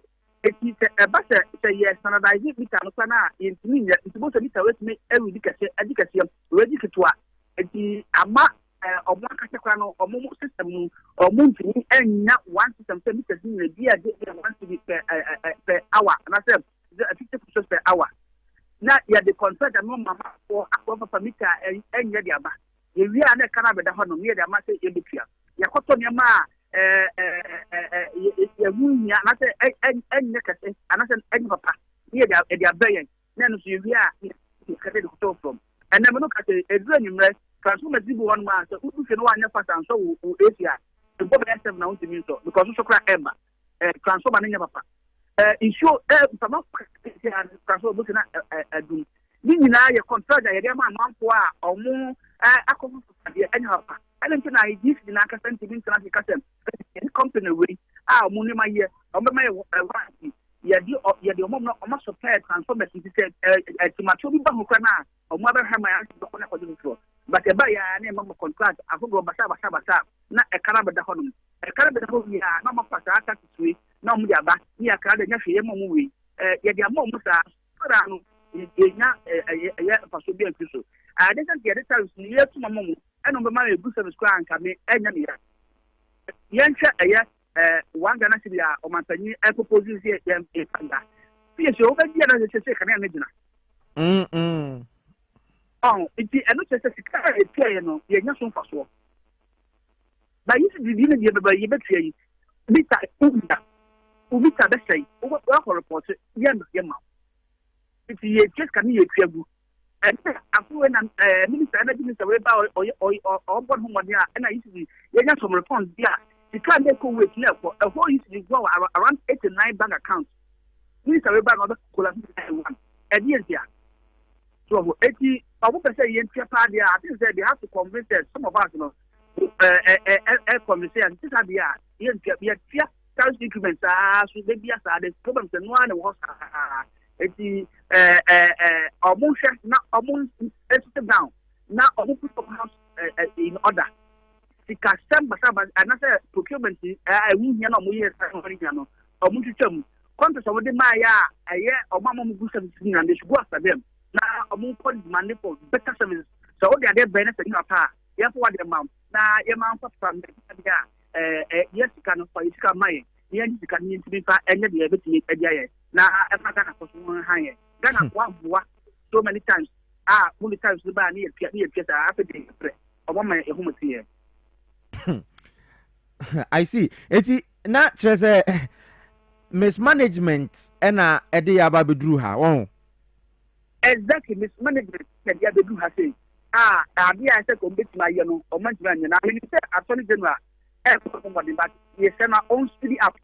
na nipa bebree hɔ no ma wo ɛyɛ courses about procurement ɛyɛ mo sɛ ɛyɛ ɛwɔ UCB a ɛsɛ ɔmo ba na ɔmo bɛ yie mu hɔ no ne yɛ wie a ɛmbɛ no bi a ɛnyi sɛ sika ne nyinaa ne yɛfa ɛmɔ UCB mu ba because meters bebree wɔ hɔ no ma yɛde ba a ɛda ɛnyɛ adwuma tie so bɛka yɛ a ayi 2016 na ban NDC 1 efiri so no na ɔmo up to meters about 80,000 meters about yɛ ma meters before employed because I want new contract for meters. Now, man, Sunday morning, man, question, Akuton essay in a cool way, who you have to open cars, who got to meters, who got to transformers. It's the young Yamauntu, so now on sample talk for what? I bet they do 1 mile to one man say. Nti say there say Ghana national security echo ECG na onomo echo boana rotna echo so no etumi emra form ana yes especially meters no say obu one ma na open meter this will be around there 2,000 to 3,000 ya say more meter by emra how okay free yes because okopa o me ko kwasa and na wa say the way meter na so you be out do man Ghana so open meter na ubetia the o shanta ti da ma bebe na ka se omuntu na illegal connection na akoye it will about you can na na ate of this sika so munya no ni na ekofo because o de kan ya wa beton but people be na issue be na tia the be na tia e de na so ye e so fe se o ma meter na akọ so ko bi sini dan o boss ti na ke de meter na den aba na e dia be ma no e ti ka se ma die na ni national security for entra enfrom so mu if you officer we are meter no or request now or you know for beton near so yet be 50 buguma o maka nyina no omo be strap omo de mo screen and that's why I say if the components of omo brand so mutimi a yenya no PPP private partnership yema private hands in brim okay yes PDS bag Ghana omo Africa capital amount omo ko de busia 7 million car bank omo timi di sika na di ni ye omo ko fia omo busia 7 million within 6 months et fia ku honum ese nyampa so me sika ka be ka omo honum adenti da fe sadi ma yifi isi enti bi di sika na ka da fa no omo be sila sem omo entu eye tariff no PDS am say sem ye hu sem me omo bi sika ni ye nti omo nya enough money a omo ti bo mo e busia omo ko bo nya no omo ti EPS o mo di bia e ma da eye ta ba e ya van dia na akonwe ne si ye ka se de kan e ba de sia so e wo ka so re an e de ba di aduma fiesem ada fi ndi wo jonsun sem ta ko kwasa so ni e bi en won ma se e yo papa e de fade a obeka so obe tolerate that e be e be do system e ba sa dia so no muso na ase dia politics e na esa e be yi aduma fiesem na ye demonstration ye go PDS ba ye wa ampa kapra ma so or the physical wa that incident to people can cast 7 million within a year 6 months. As a young pastor, and by it, over 30 years for now, over Boca. And then, yet, some who Kroma Pao. Yes, I broke in and it could be a shot to one moody, and then be sure a contract, and Yasha, and also Boston, and I have to a year. Company ya de my say prepaid no extra obet online and na mo dia bay you ke de nta app there uye via ya de ne ayi property intellectual property copyright fa honi na ya da show nta nta na de sika na okọ na bay na ha ta yi de so bia ya sika ba de no am sa 3% adai oh, se one man said echo sanita contract money we. Se what app na man. The this could be answer the dia what president to aden. So it is important na say you twitwamu na e ka basa omo bo ni na so se na tika omo de no omo ti etimi e ma mo so omo. Okay. Ya ayi kasa be also a cash for mechanism system no. For ye omo this car na no mo ntimi ntua unto say I minister we share na omo ntimi ntua na omo this car no mo ba under declare so discuss ni nya so ni omo e bossa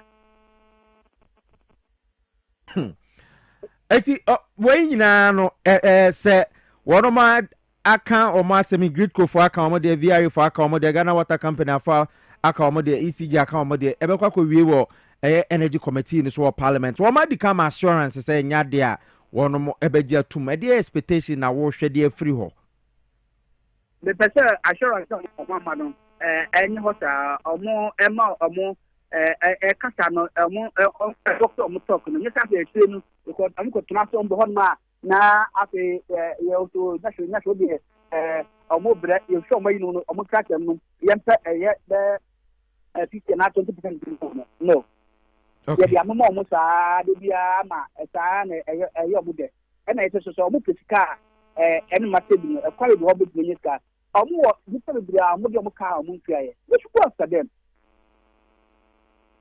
o petika obi de oka so no come to kaka ka famtika ma ne e so ndi ni omo sore yi to be teletra so ya parliament so mutua Ghana airport omo tuaye company de bro ho omo so anku bi omo tuaye sele bia ke mo ale na mo kwade de mo di first kana mo ti ga ye de so mo ya no je hu nya pe ya mema mo 25% increment no they should stop being lazy na mo for them call the musica ya te Samson my emphasis enkomo no sa afa na asase nti wo de bibia ni a ya besa ne wo atwetwen enkomo biom ya da se ene wadaje ene anopei Samson ade eye energy expert na what say ye no twetwen enkomo no aka one interview na mawie na mayenkotie VRA for so asem na bia o mo nso sika na wo mo pese wo no mo je no enkotie o mo nchire mu na yemfanto o mo anim nso se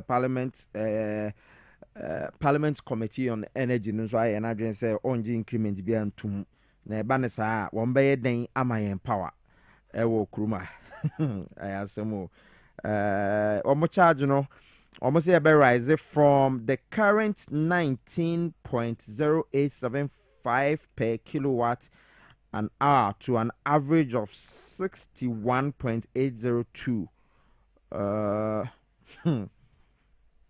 Okay. Kwabra. I'm saying I de Kwagu. Ba my interview VRA for us. Okay. It's your Ojinaso TV. Onfa we ne mame. Okay. Fa ne position ne mame me address ni na ye ne no entwetwen enkomo ewo ho. Ye bako VRA na ye ne wo ma wo no mo ehwe branch so e kasa de ma wo no mo no so atumi adi nkomo na atumi ahwe. Ba ni nyina mo no fa wadwen kire ne bra e wo Facebook Power 979 FM. Ya live ewo ho fa wadwen kire ne bra. Ya betumi akenkan nyina enso de amount. Francis Abana manager corporate communication Volta River Authority. Francis Martin. Yes, Martin. Pochona Fedene. Hello Francis. Hello Piesie Okrah Martin. Oh yeah. Nyam na dum hu ye na wa se. Nyam kopo na dum. Me hu ye pa. Na Ghana for na ase mo top pressure. E de ama Ghana for. Mo say mo pay increment no adan You Piesie on a period that's na akwenya me nde ye be chere ase mo fa tariff proposal yes akodan PURC of an yen tariff projection for 2025 to 2030 obi be said the tariff here base tariff here sika yetia for kania you use boba na ye bisaza yazako to PRS on enyim ye there kania na you produce magana for one saka utum de ye won ejuma utum ya kania discharge you fee from farmer utum de run one business ni na mu no kawo ha o de ye ba ye tu ye de produce power na o ye bisaza ni ye bisade CCR ahe in the sense that in the Amazon, like you being here, able to generate power now, Magana for one second, a wire reliable, able to in my money. And then you need the Saza as a 2 PS raining. You were in some free basta, reasons a basta, you will be for tariff increase. Okay. What's the kind you there? What's the kind you there? And in Canada, you produce, there's a cost that comes to it. Yeah, distribution companies. Since power you generate from Kosombo Dam, from Yen hydro station or Apuse, from Abuaze Yen thermal facilities. You producer, distribution companies, ECG, Northern Electricity Distribution Company, Netco, to your bulk customers, and Kanyamon by way of electricity. No, you know, able to Yaran an authority. Until Fanda will be a business, only a sika, Obutum Zakaba no cost. Until any no, this is just to recover the cost of the power that we generate and to sustain our operations from authority. Any reason number one, and so for current tariff, this is there, one for them tariff in May. What's the after they game? When I'm kind of produce from young generation stations, transmission code from Akosombo to Baby and I'm kind of here, to the ECG substation or to bulk customer, in the point of taking the power. The need to say any glucose in Koma will make sure there what big transmission losses. So you move, you find the 8 to class here, but there, the 100 kilowatt hour of electricity. You try to do that, not the battle call a bien and a basa. But in a kind of mean support, which is a losses be ma. How no, and they are for Kwambia for do. Able to Zara Kaba, able to produce partner Magana one Sakana Swim. It's only reason number 2 are Yabisa there, tariff for Yabis and one from Kamuna to recover young cost for transmission losses. And then for number 3, that's a young power system now. The baby are Obibaka will free baby low voltage. It be a power no urbano on washroom Musa, even yai, you put to die my idea. Inti yeye ejume bi mo mana ye friend wo friend o chama mi nche na yentasi wo friend reactive power or ancillary services ye provide na den ejuma na ye no it's that day na yenje nusu skada na ebisa ye bisa sisa there wo friend reactive power compensation. Nti them sikana yelbisa no anya sika odosun p but because one power now you produce at the time when we need to stabilize the building it comes at a cost your machine is the pressure but as a result of it now if I sanka you run your system so normally not say your maintenance your 6 months then the way you count so young time and try there you have the plan for maintenance no also do considerably if you be there then pressure now on my human you sign no most of the na you be said one fan can man so young tariff no now you see your tools are run authority in the multi and you can carry that then you know you to produce a magana for one saka now you too ya kwani into you be selling out but you be said there for young tariff for you be said no you be said 145 or 71.882 kilowatts per hour if you increase percentage near 59%. And then you may be serving Magana for the pay. Francis, why now? Because you know, say Ghana economy no iron home bibi. I just say you are your mama buy the campaign message. You know, say Obaba Boama economy. No, unim say your IMF and which has adverse effects. Young pockets so other itina sa brain mum and a VR person one more babaje sa 59% increment way.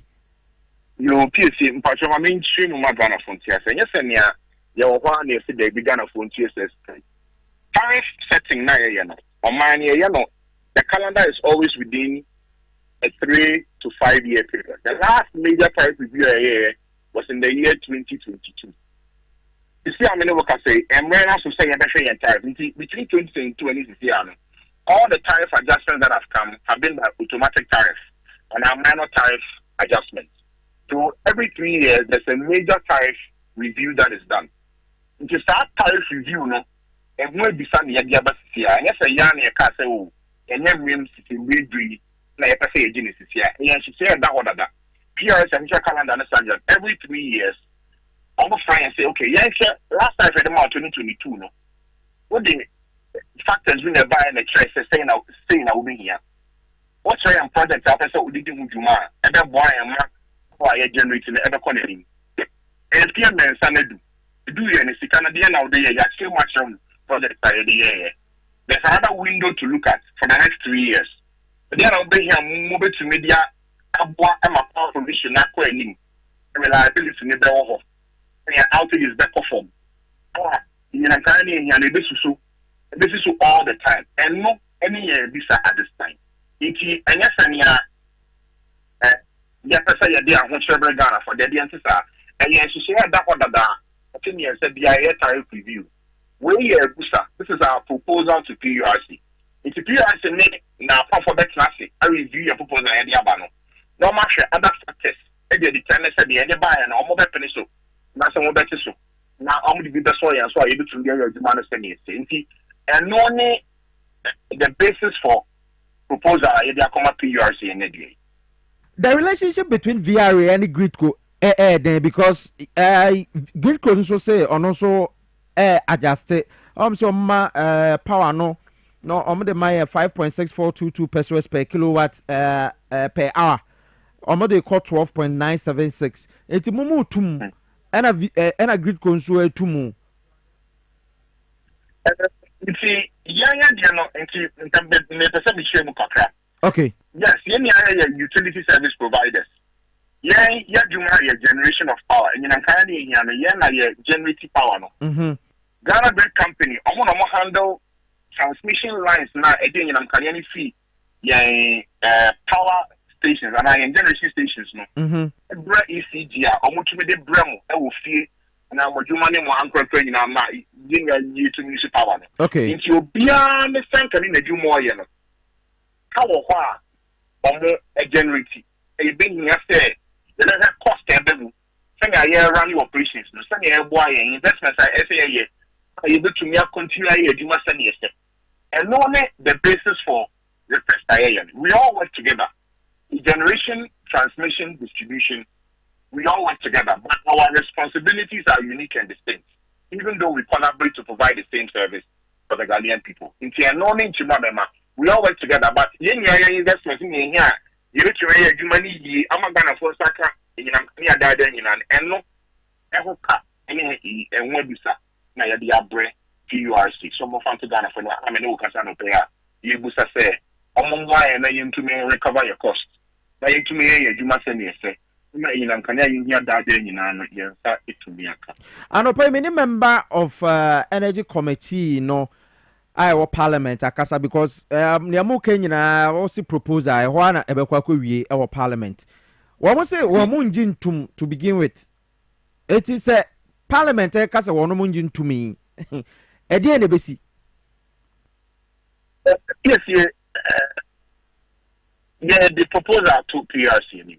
Did you say BBM no nkitahudie sana nene udi nkitawano pay no abam will be at in your massive. So your church ya say mu be at here.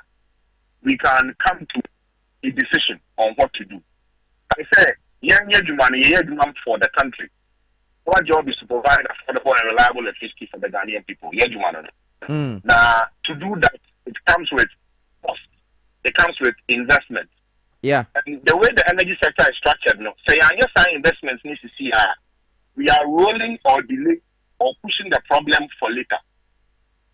And we have that then you able to media produce power no, and to deliver the service for the Ghanaian people. No. You have to buy a home model so that utility you have to be able to media run the economy. No.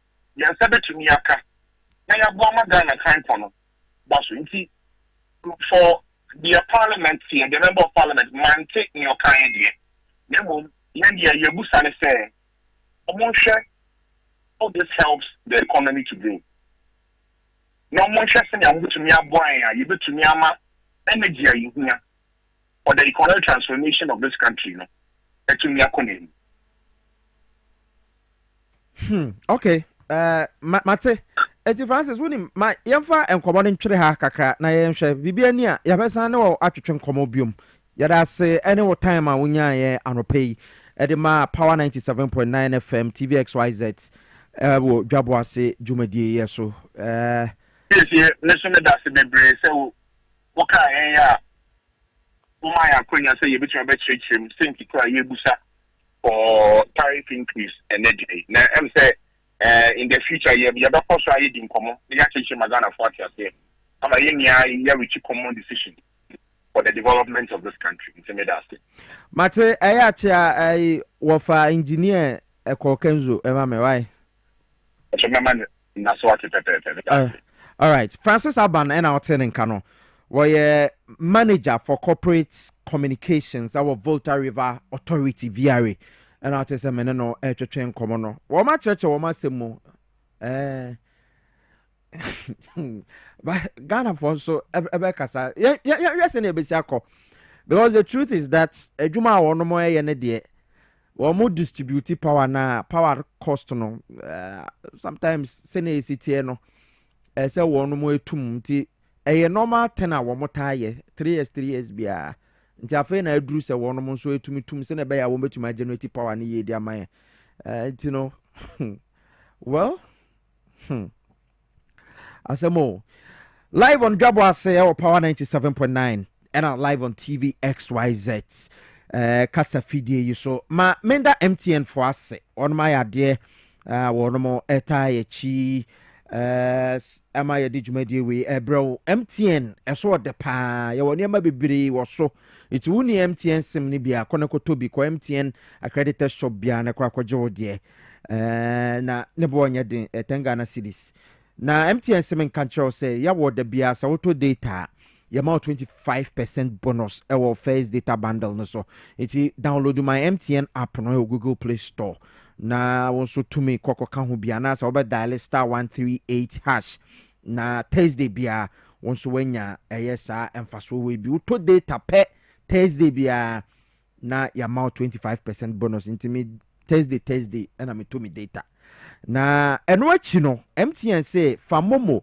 etria eye movies tickets our Silver Best Cinemas our Car and our Westfield Malls honso no ode momo etria yetumi ema obi wo Kumasi Garden City Kumasi ubenya free tickets nso our Golden Cinemas our Kumasi Mall ode ne se wo be bundle now so we use MTN momo no and so they are top ticket MTN everywhere you go young fast that I say ma let's talk educational consult my messages no don't worry my kind in the mama let's talk educational consult saying kolana bi sukunti ya de fa obano ebra let's talk educational consult ya Teshinungwa estate oduru ho pe 6 months to 6 years you use and the curriculum no ene de kira de na nkwalai niema wo mudi agorokora bi wo mutrimu nti fa oba ne ko ade a eden se ye makwan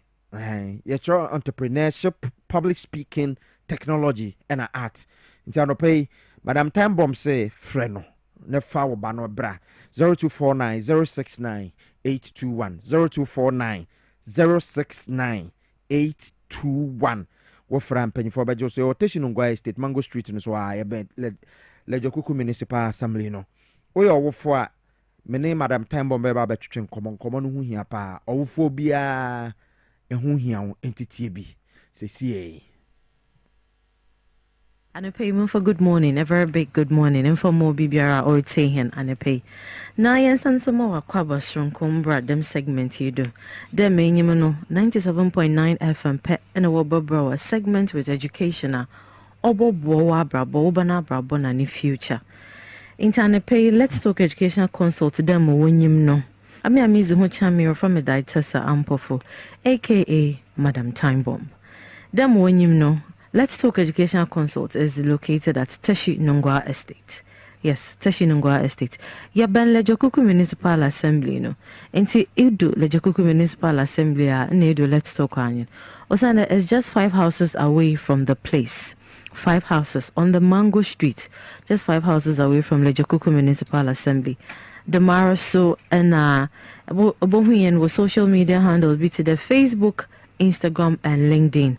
Yadwin Yanuman, Yadwin there, even one your time won't take him, but definitely over social media, work read and watch your videos in.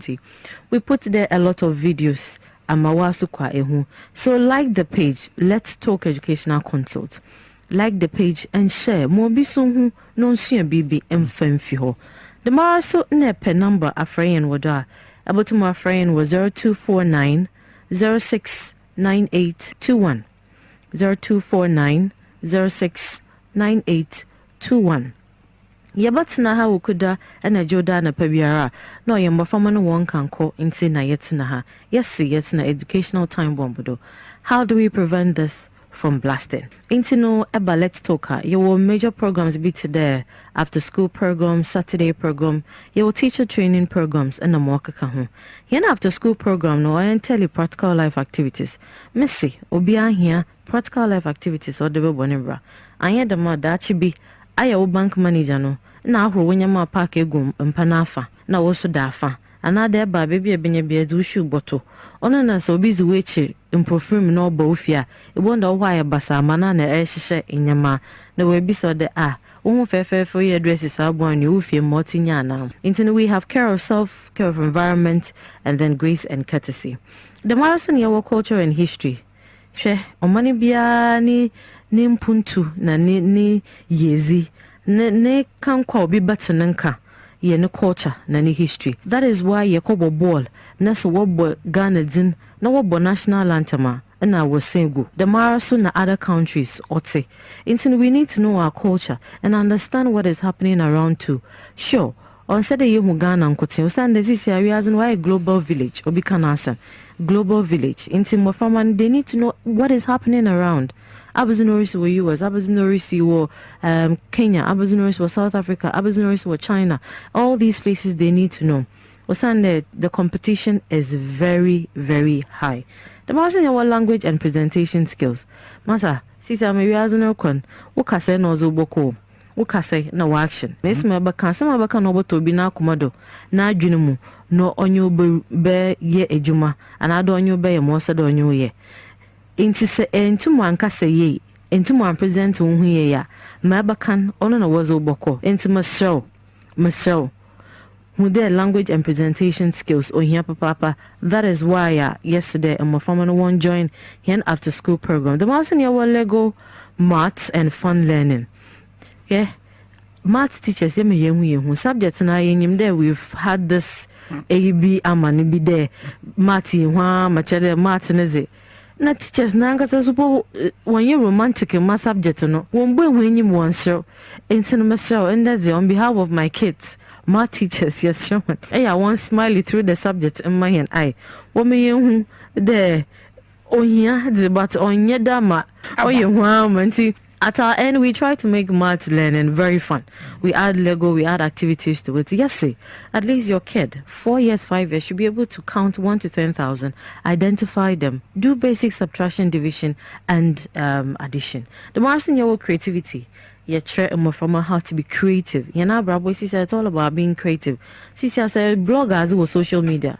No one here creative, but it doesn't draw people's attention to read it. Into me small pictures about to her, what style labor dress, Miss me ebe carry on no do boko. That is creativity. Everything is creative. Even Miss me kasapo, you need to be creative about it to draw someone's attention. That is creativity. That's all part of it. The master in your first aid training, or here papa the hembo from an open them training team. Yan Saturday programs as traditional as it is, your LTEC Entrepreneurship Academy, main you Banfim. And the reason no job is waiting for your son to complete school. Now afan. Obiari yaneze, why in Gume 11, Puto Gumfi na Yeroko, into main you Banfim. Entrepreneurship program, I would do really be, nor stand on their on his or her own as a person who knows what they want to do. The Marcel Personality and Development Training. Your creativity and exploration, your reading and writing clinic, and your IT training.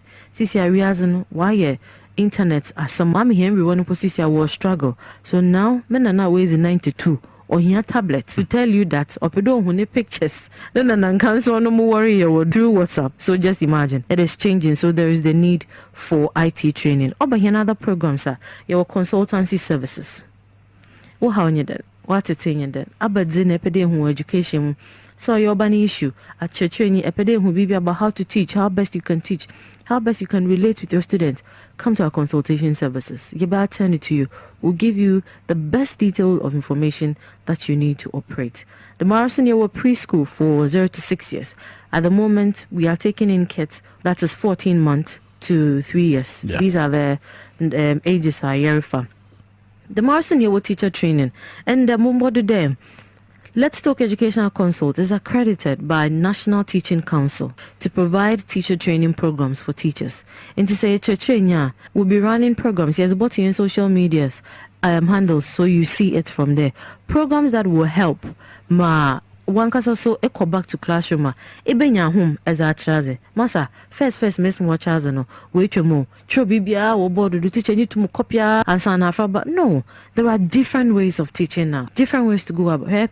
See, when you have learning TLMs, that is teaching and learning materials or classroom, teaching is on a different level. Intimate show a cake style no pocho yensa near find a different way and a pay Pepede yeshed enyama kwini bien bida mama kada asema mabakan obochu na we all have a role to play in what is happening, but ye yenwa de yerhwe so serenanto na hwefuma ebopor ame metami demand but menanto menwa hwese. When I became a teacher and all that, I was like, no, let me try and look down because ofiase and osbobosho into the end me pede yeshe some enyama bia yebetem as the biggest and most ignored issues facing Yanama Farmer these days. Because if you there, there's one aqua baby, at the end of the day, and all that. The best thing we can do as a parent, go to work, earn money, provide them what they need, and that is all.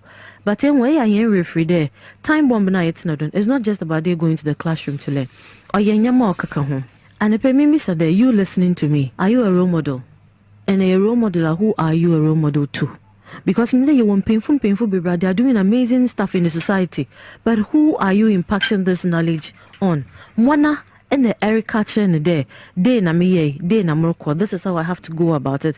So under the role models I am asking, who are they? Who are these role models you are talking about? Where are they? What are they doing? And what impact can they have on our kids? Hey, I'm a role model. I'm trying my best to impact on these young ones from everything that we do.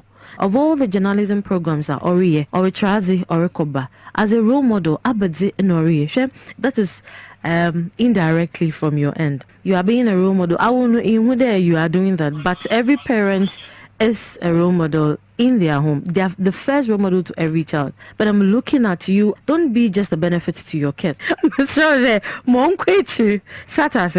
It will be nice to take up a project. Everybody, obiane skill be okay. Afrobabi here, just will statement be able.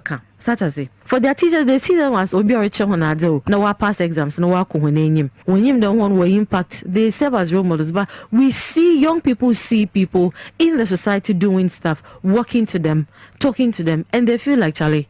Son and he's gone through challenges, but you need to pass through something to get some. Or Sunday, sister, I'm from a shortcut now. They need to look up to some people in the society. It's not only about books. It's not only about academic session. Aside academic session, na yenzi hon komano. On na amemaka na wati ne humepede. Yes of mami. What are you doing in your community? Aberdeen area, my baby 1 minute through the wash show. No, I want to be like most of mommy. I want to be like Mbeku Penyon. We need to put these actions to the kids. And you put your measures in place. Aberdeen they need to have somebody to look up to so that on your day work at the corners. So have an impact. Be a role model, not just by coming to. There are so many people who come on TV, but wish to be like them. If Ghana will be Ghana, you need to come down to their level and raise them up to that. The Marso, and we are looking at planning. Okay? It is said that goals without planning is like wishes. Having a goal without planning towards to achieve it is like having a wish. What if it doesn't come true? Because you are not planning. I would hear from nature on how to plan. In painful, we are struggling with how to plan. Not talk less farmer. So are good at planning. We need to teach our kids how to plan. If you secondary school, I be a day.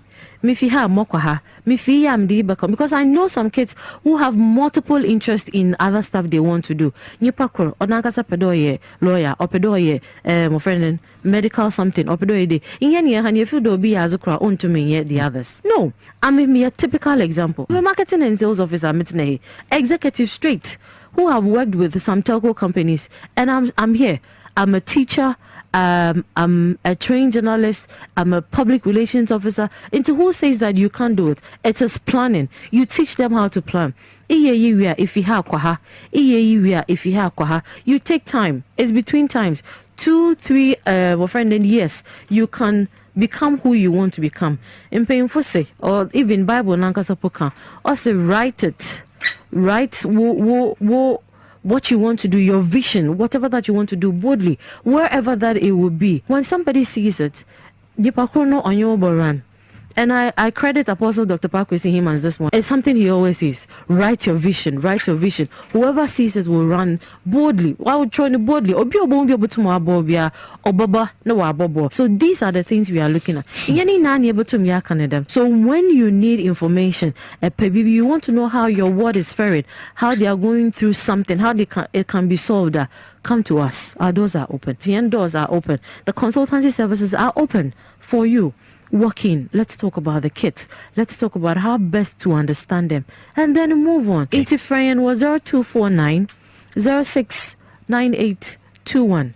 0249 069821. Nashi nature kwan Woteshi Nungwa Estate. Ya Ben Lejokuku Municipal Assembly. Minchia SST. Minchia Ms. Aisha. Minchia Mr. Dunyo. Fred and Ella, one father, a very good man doing an amazing job out there. If I be a parent, be a teacher, be a team, be a minchia. Madam Tambom Biadase, say on pay what is and come away and swear to media brain. I say, Dwaboase Juve Sune Power 97.9 FM TVXYZ, Tamama Kwaba Bium, Ereba Jumedian, so emphasis that Kesema Haxa Haxa capsule say also drone one swore, Begaswa, FJ this tamper team so. It's a drone when we green or call a pharmacy wa. Ya tro ho all satanfo eti obetumi akwa akopebi na wanom all sa no emfa ne enbre dodo atran so ache emfa ho kra ebetu ase de ama wo de ane se obanom no te se ne ya kire na everyday the stamp team so 12 years e ko na obetumi anom ndi 12 years I want to be numbe onyema wonka ho eno achi ni so no so we obi a oma obano fo eno so wonka ho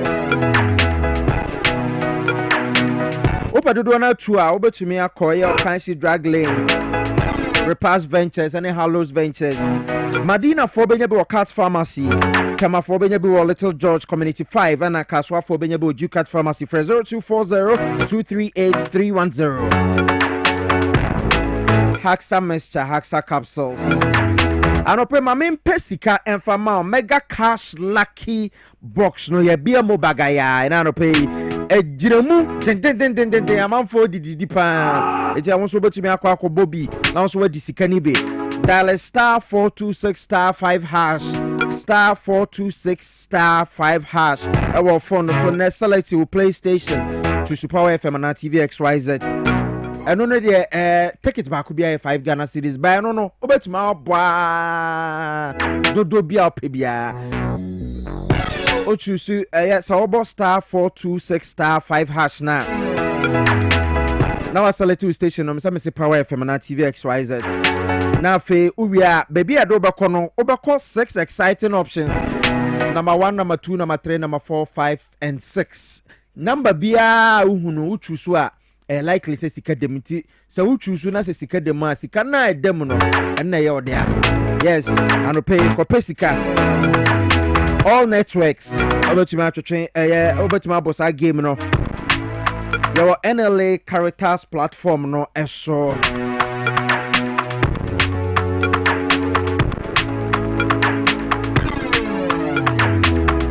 49 minutes after 8 awo jumadi so yego so to so mamenko Ashanti region na menko empatwem ho na yasi manso potem ho na asanko mining na fe mo sensema kwa ye bebre ama nam so ma soja fo ne timamufo clash ama nipa ba ko ato ama ebi mo so prepare ama me ne Sechi Michael entwetwe nkomo wono ye assemblyman e wo Empatuamu West me ne ntwetwe nkomo Sechi Michael ma che mejuso bro mam so ye assemblyman e wo Empatuamu West won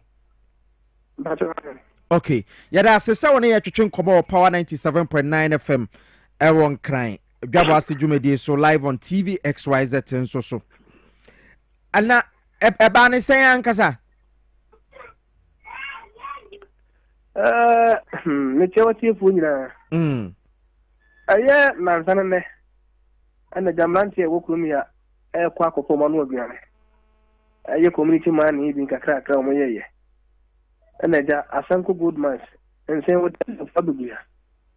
Nti jawo ko juma ko funko na yen sim bebrebe yan na zanen na ja be 4 to 5 o'clock time ho ba bi na omko dwagu wo mo so na ja kofi anto ata ba kutia ni bonte goldman za mo no tutu ho okoto mu wantimi amyale mpie ana wo wuye nti yan na ko ya mamra ni amani de komache na fi nsanka bi ho no ya babeka nti no na amlanti ene de kono muduru camp ho no asanku camp ho no modi amunu kokosi ho na amlanti ene so se woni tua omodi kokosi ho nti eba sa na sa koye de bia eye chiwade enye eneja asane me be se obunti fo mi ana ehefo no bi e flo mo no baayo na ja mo e ka ho asam nti asoja fo no ne fo ni na wo bi asame mba no ba kono wo bi nti wona bode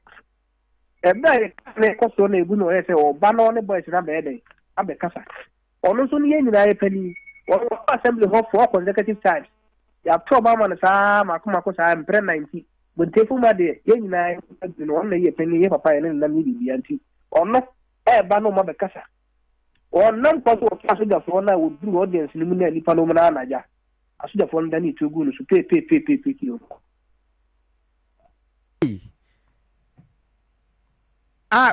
obia like onyehwe we bibi kwa zangu we bibi anka suda na omuone na namu na ko be bibi o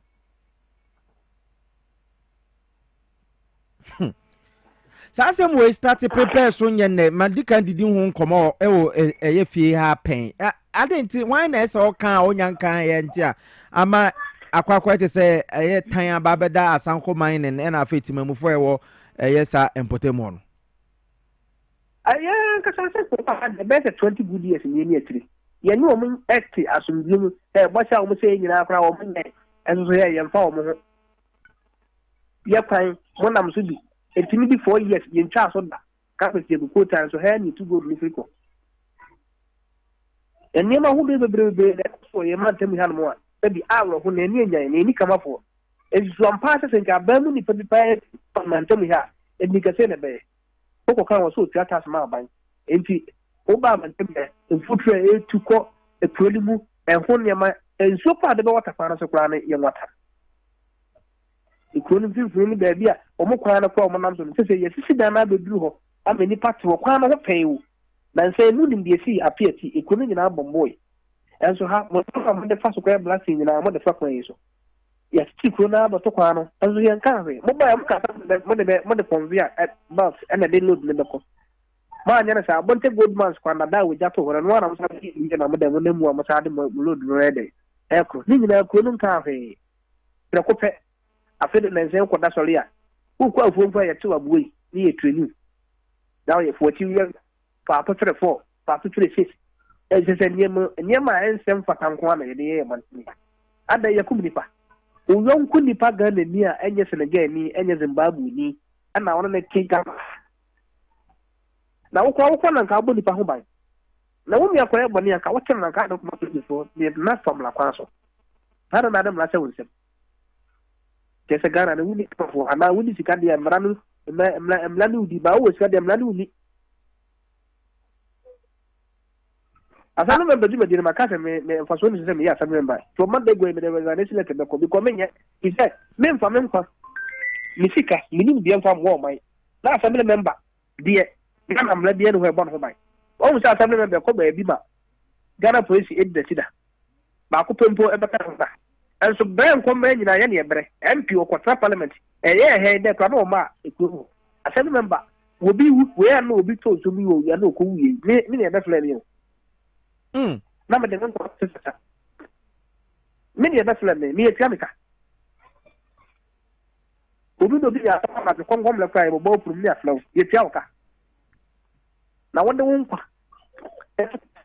ama ban na ban na mu mo ho ban entia wo ka enya fe ko sisi bi enu ha mo ho ban ada na some to so yes adwuma no we ya owuwe na no obi ayi Ghana ko se be ma a wo ko wuye hwe de ko se sare do mpede kura na wodi ba ye de ko se sare ya mana dan ya mana japade de ko se sare do mpede no me asem me ya me so me man for good years ni kofi a 10 million kwa from me 1000 Ghana cedis super ba kwa ma ko sem la wa assembly ni ayan tutu ya pa abo ama ba na ti ya koso na me anga ka ba de faso be nyam faso bia wo so ikoya na sem ba me ni kama fo eti asem na nkasa etesen se ale eyeti mamufo no wono mo a encroach wo sa company no wono mo mining concessions so ana paso mi afa itself no ahanye ba bia na ya sanku concession be park be bia sanku concession na concession ne kula no ye kura no se concession no kura nkasa wo no kura wo deep mining na wo concession no alobia man kura wo nya wasema na no kura na wo concession so enti se obi baby obi di bi kura wo concession so a se kasa ana baby ko mo ye djuma me wo djuma na e bonte good man baby wo kura na no kura nya mining gidigidi obi ya mining gidigidi mpo yi kaka te ya lo te de ja wo se ni we ya no mo ye na enye ade e be ha sanku no ana sanku no ne play wo sanse e wo sanse o e me ha e me mpato mu ha ne kwan na be fa e kwan no ho okay nti asem ni si wo empatuam eti den na a police forecast we assembly member dey say hu ne ekoso den na mu DC nso ka dey afa ho DC aba ha be heko MP nso eso wo ye hu aduma Why na MP ona bo tro ba ko oh okay ma so kwanta constituency okay me no ka se police mi ba ko ni mpatom na kan pese baby a ekum ho assembly member abo abo tete ka so wono mo na kan pese di kran so akọ asoja fo na tete anadi nko mo sa wura kuro ni mu na mnante na antwe mo ko bo baria e ties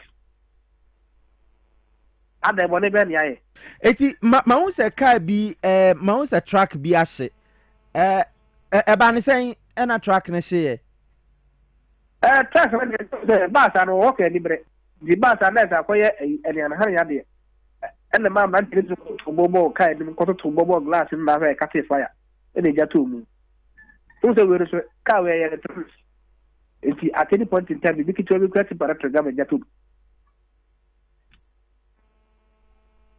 kisane koye eto ma ba be cheche momrante ni bi ti ya de ti obi a eti anope empatuam ho no te sen ayo so ya le ho asoja fo no ka bukuru ni ti a bukuru na afo o ma bo ti fi ni na afo utwam sisi akwa na asofo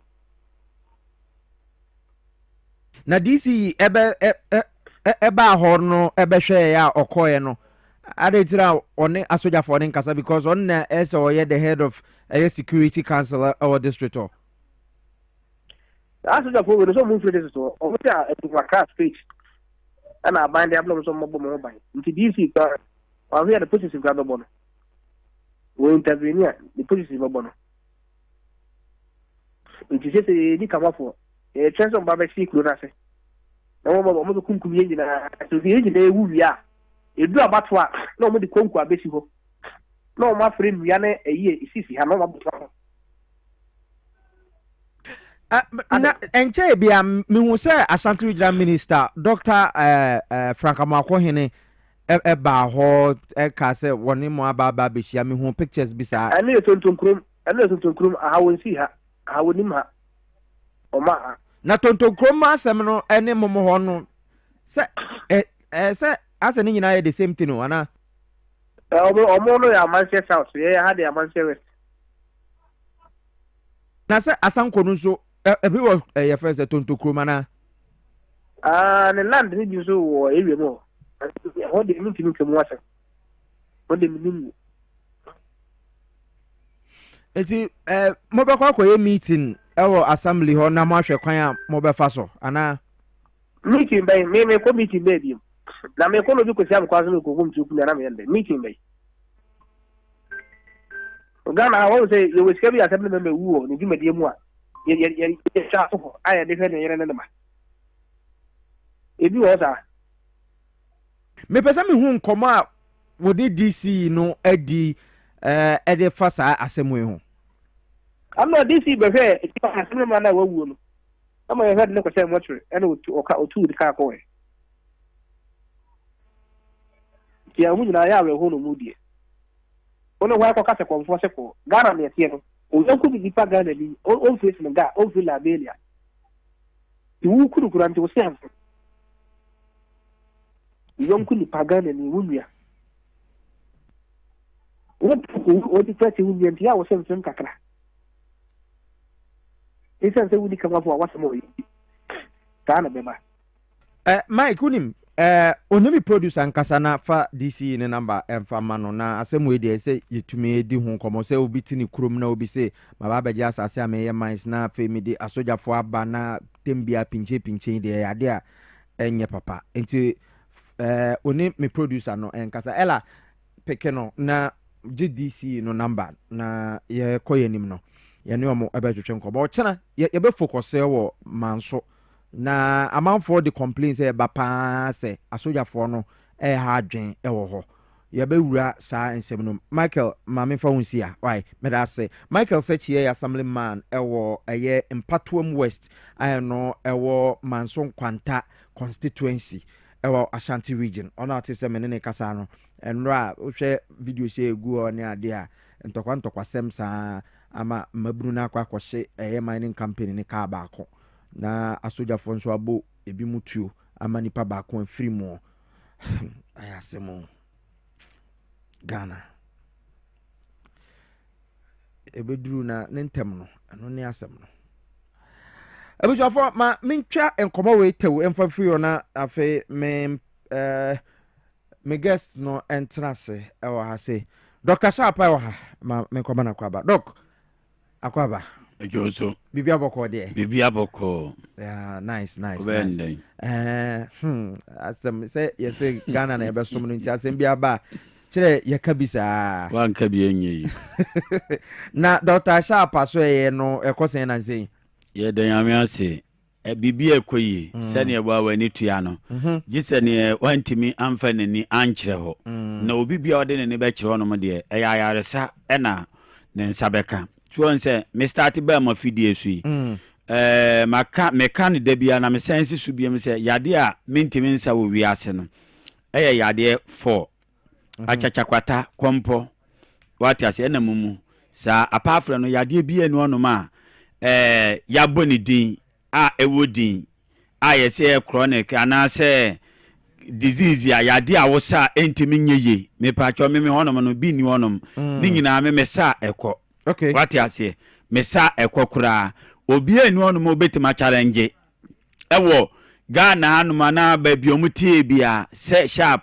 sa yade we no wo se yesi yanko me pa cho bi ni wo wati se ne me kire na se sa na tie TV dodo a meko nyina na ebetime de omu nyina aya aboa anu abrew a kire se so obi hwe me TV bi so na se bia me sa na yade anko a Dr. Sharp kura no mia na maba anum no wo nse ne asem ne tie ebi ntimi nsida yesa yade bia ekọ entitam bia na me ya yagie ehudi ntino onza chinye gie no ukuso ngro nsu a no wahia na wese se na etie sa na etie nti meme disika kura to so se na ewunim da bia se me pe obi a wose ya drama na ankwa meme no 150 million tetede no ana 15,000 Ghana cedi new currency na masade ni sika ama no no wase agumanum ase se sharp no kura no oni aduro but ya yentimi nya bi esanse haban na mede ye adwuma no enye nne haban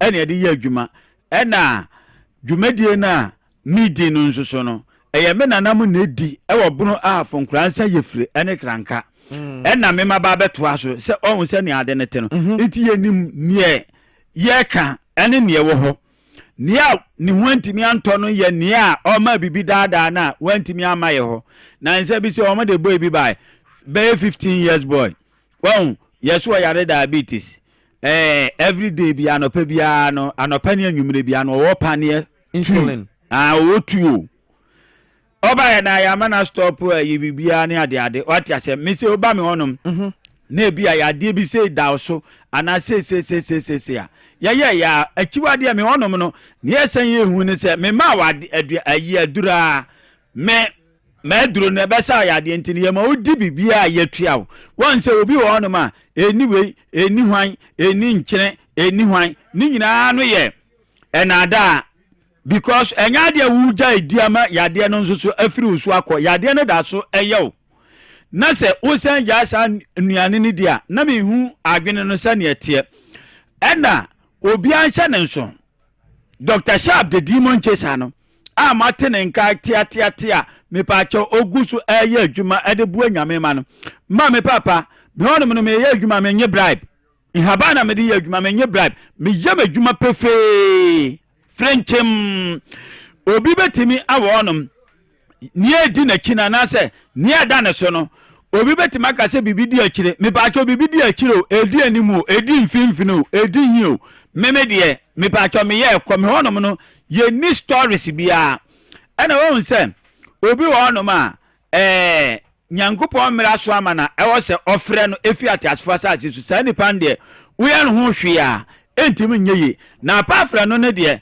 bibia ni wonom ena monsansha ne nso se wona etie ye no onsansha ne nso so se wo ye total blind ya me pa cho ye nye ani ne ehuna de akura maye ho mpa cho sa na tie but ba ku huna de kakra eno no ye be ma de duro na gumie ni nyina so ne ehuna de mbebere wa abie but eno no da bia na me mfa nka me mayi me programs ho what ya say ya de bia wodin ne broni adiclare anase bibini adiclare wo abrochire utie yen me pa chaw abrochire fon de omo advantage abrochire fon ne deliver drone de mom what ya say ndie yetimi deliver de komom na wa ga na anom de obedi obeba so ba ne ehu be ba ku mienu a fi ono se hwe na se wo kwa no wa ndie yebetimi ama edu ba bia ya de aduro a de ben asen no na obia so nu ono ma obetimi abaye ono ma me pa cho obetimi akase ne ho entimi ento no Dr. Sharp Ghana no obi atenenka ye kasa wo media stations ni ya kase bebre me pa cho obi anim Dr. Sharp TV ni ade a ye nya nkoso no na me pa cho ebia Sharp na ebia na ni nyese bia obekọ no ma na ase bibi ma me papa utie me babia utie me di free bia no yade no mesi achacha kompo kwata ena mumu me pa cho yade na te se de aye adi na sen mfie sen me pa cho me yema ebekọ opa mayade a ya no me pa cho yemfa oxygen ko ansi wo so se oxygen ko na utimi home e survive me pa cho ba me on ma metima ya ma amanako ankwa me pa cho medusika bema memo 15,000 Ghana cedi manfa mo report ma ene nearby police station bia me pacho me ka say adensan police headquarters fuo nyina mpacho omo tie me ene wo ma obia ya so etie ye ma me papa ye ma no medada nipa anase ye metumfuturo nwu obia ni wotu ono mo ye den entenase mo obi nka ncho say yade we se no ni aduro me pacho yade bia waduro ni oni bi no me pacho oni bi coronavirus ba ya quarantine ye de egu dan mu se na owa na satam na unia school kula ya ma man ko school 1 year ananya sa dabi say ya de egu lockdown o me da dan mu 3 months 3 months ya wumpie ya 3 weeks 3 weeks total one ana ya 3 weeks me de me ka say 3 months enu achi no won say a school for uncle nya ya mama nko school baye 1 year what in emeche afa idu akire no coronavirus na nkasa e ba ye na corona honom yasi efiri ase ba no mepa che what biem ade bia baba bia no ewo solution ya de bia ewo duro no enti na onti coronavirus nka biem no won se ne asem ne tie sa na akwakoye enti ya de bia wo bia no ewo ne solution anase ewo na duro a ya de sa ema ne ko ne oni bi no mepa che no oni bi ho no ma ewo ne eta akire na bibi ta akire a mepa che me no meni agro me dwumadiem ena me se asisu biem menye bribe Dr. Sharp, the demon chaser, but me a bruni by me friend, Cransa, a friend, cranka, soon so many 2 million what they want me swa, me pato me ya juma, a ginger member, baby, I want to me piano, and maybe be nadao, me pato yadin clo for free land near the abami a year dromo, me pato sanity, ubibi, sebia, near being quay. Who said the new Maya Basa Kurana, me pato yadini be on my meeting the best 6 minutes penny. So what you say? And only a ben. To say you be about Dama met him the 6 minutes party. Eh, a Dama were you in one friend of my Burkina Faso. Abba met him the 6 minutes party. Me a Bruniba, a human mayor, no, what you say? Oh, be him, Ghana, baby, a young choir no Monty and can. Oh, be him. One Sunday assembly. Why you may be saying? Ya, check a cra. Ye Gina Mupana, Bayer say, you need me fancy, Bayer 9 to 10 years in India. Me pacho jasu sa me pacho obi enemy obi atienka baby Dr. Sharp obi an me pacho baby nyoni no onso obi ani TV a wo hwe anase we ya woti apart from no me pacho obi eni onu ma obetimi age Dr. Sharp the demon chaser me pacho na duro eni ne dwumadie akinye da sa na tie ana me chese awoso a ewo West Africa no me pacho yekita bi president bi obaba bi ampacho ma ye bi sa na tie Mami papa utiemen Dr. Sharp wo baby baako kasua uba me hono ma no kasua ubefa kasua ka no aka so besu ADB overhead na se so si kasua overhead na se a faka eko new market naka so besu ADB bank usu ADB bank ya biso bia mesia no makura na obehia na otika ma na say ya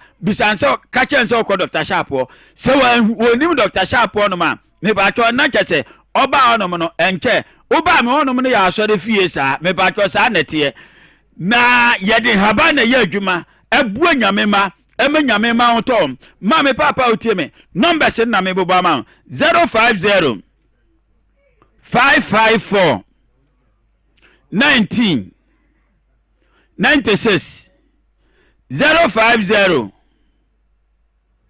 554 19 96 0266 14 another 146 9 0266 14 another 146 when I WhatsApp no so friend one T and ka voice ja and we 020 489 74 54 020 489 74 54 oba me on my card ya ye no 200 Ghana cedis okay no abo for yade no se oba na obo na nso a me mo adura na utuatua no enkakra obi anu on mo betim de yade asi me on ma entimi enkoma no me bruni ba me free kran say free ne kranka sunsum ne tumi ne anwode wo me so Dr. Sharp the demon chaser yeah that's Dr. Sharp out the Kano, the demon chaser. Yeah, come for a short commercial break here, but you better say. But before that, now Sanko Mining had a statement about Bonte and Commander Midi or phone so no. Sanko Mining had a statement about Bonte and one much say and some BCC on the 9th of September. Now, statement we Asanko Gold Ghana Limited. Womo di no. Womo ene dia ba wono mo chire mo se ne asi no ade abasabasa ene si na soja for no oman ena dia sojafoɔ no eba ho ebeboa through the Ghana Chamber of Mines through Ghana Chamber of Mines ena omo ho na ne asi no wonum de hu ya wo mo na abusuafoɔ no nyinaa wo mo ya akɔ na emom no wo mo gusu ne mpanyimfoɔ etwetwe nkomo na wo ma aye nhwehwemu bia ese efata Asanko Gold Ghana Limited ena de sakrata na aba menso makenka bia ma ebusuafoɔ yakɔ for a short commercial break ya ba ya betena se na afei me guest na trans na ya twetwe nkomo ane anope ewo dwumadi so.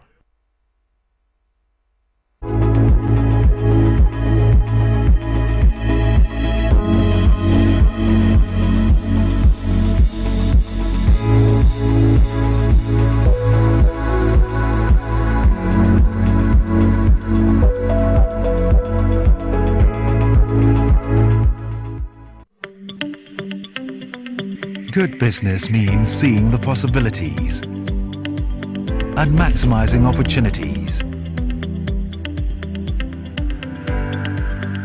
making sure you have a responsive support system, backs your business goals, a partner that gives you a stable platform with reliable connectivity and seamless solutions, and better understands the tools required to take you to the next level. With so many moving parts in running a business, we do our best to provide you with some stability. The only kind of stability you can find with MTN Business Broadband, the fastest and most reliable internet provider in Ghana, making sure you stay ahead and stay connected, because we understand what makes your business tick. Sign up today on broadband.mtn.com.gh or call or WhatsApp 0244 308 111. MTN.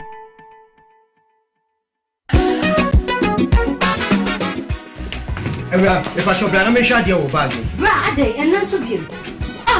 What time about Michelle and see about Queen Wayne say? Bra, said your time about Misha, as your Jimmy fearful, and Nadia about ever so. Really, don't this offending now. Bra, so make us a the time about Misha Huadansia, Riasinina Ebertiminka, 87 malaria, where drawn time about Misha. And you go, dear, no more to want to meet any deal. What drawn the time about Misha? A drink and your ma or bar waffle through, dear woman for down for any aquada when you fear to me, and some of the time about Mr. Draybino. She's a walk hospital and answer lab. I'm what who said, oh, a 3-day malaria be answer. I also time me TIME. Time about Misha. I feel malaria fever be than is Ziba, a woman. Ubenya be at all, over the counter medicine sellers. Any herbal shop to do a name. FDA Aji a judging cratoi at all.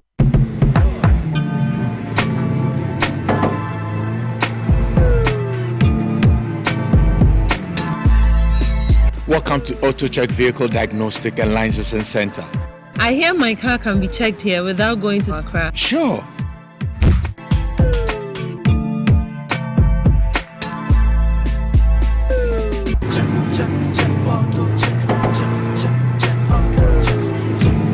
Emission, check. Alignment, check. Brakes, check. Visit AutoChecks at Koforodia Aquadum Road for the roadworthiness of your vehicle, from saloon cars to heavy-duty industrial vehicles. Madam, your car is now ready for the road. Thank you so much. AutoChecks, check. AutoChecks, your safety, our priority. AutoChecks.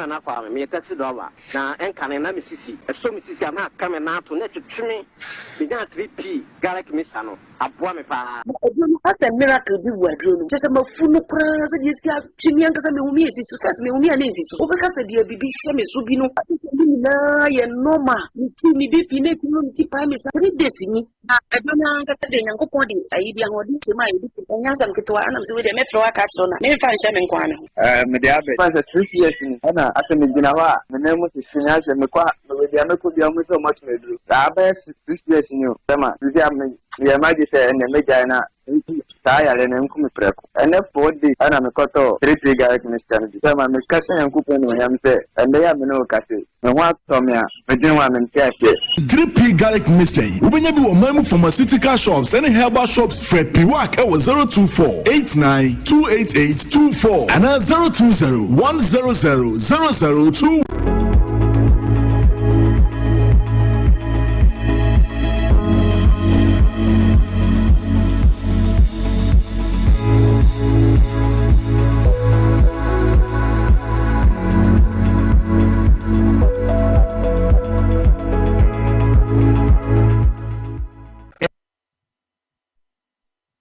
Nurse yeni mu adi ehia bie mu na eye Indian company kese yaso ye na ewo India na enu ahodo na ene ye de abadwaman so ama ibia bedu Ghana hanoma Food and Drugs Authority aye nhwehwemu ede afa ye no ni nyina ho age atomu se ye no no ebo adwumante no Ghana for emfanse wo mo ho yare na enu a ye de abadwaman so no eye India hama ene yakeka bom ede aye ahabandro ye mama eni nsunsan so boni bia na ene ye beji bre na yakasafa ye no no emako enan eho ya ye bekasa ede afa nerve alive eye adwuma ewo yentini mu afei vivado ya eno so eye mujabroso anasa hypertension ena yewo azaka so a eye esiche yare ena afei yewo May 40s ena prostate liver eno so amanfo ya monya prostate yare no edi eboamo abibia ya na ye kase enyare a mebobobbo so nyina ebibia etwamu wobi enye bipe na niyemu ehhehye no esanse wonim se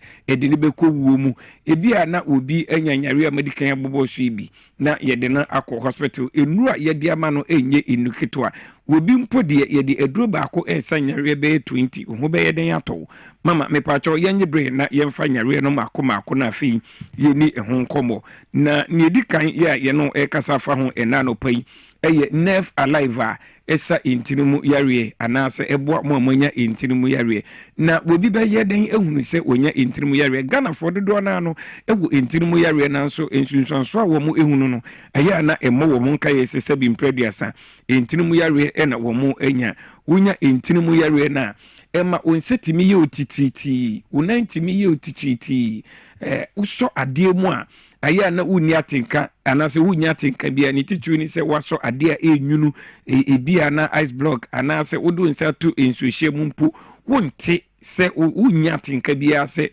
wode onsaka bibia enyunu anase bibia ehye mepacho hunu nsunsanso wi a na ebo nka ye se onya intirimu yare kro na no anide mu a wonante a na ayese pin anase panie bi ewo onan ene osiremu afei ewo ho na ayese fifre efiri wunsem ene onamu enti wonante na ohye mpaboa na ayese mpaboa no eroro wenum nyina no ebo nka yese wonya intirimu yare kro na no mepacho wonya ema onase taitai aya na ayese onase no ahono ni titu obi tina kamu kakra bia ansa na wobi sikra no na ayese ni nan no ne nase atatai mepacho unu sunsanso ya eno so ebo nka yese wonya intirimu yare kro yi woye bema etumi ma woye mre ewo kete so esanse ye mema no dompe bia enim eyi intiri nko a enti wonya intirimu yare a na chese wonya enemu enreye enso enono enti uhunu nsunsanso we nyina na se wako hospital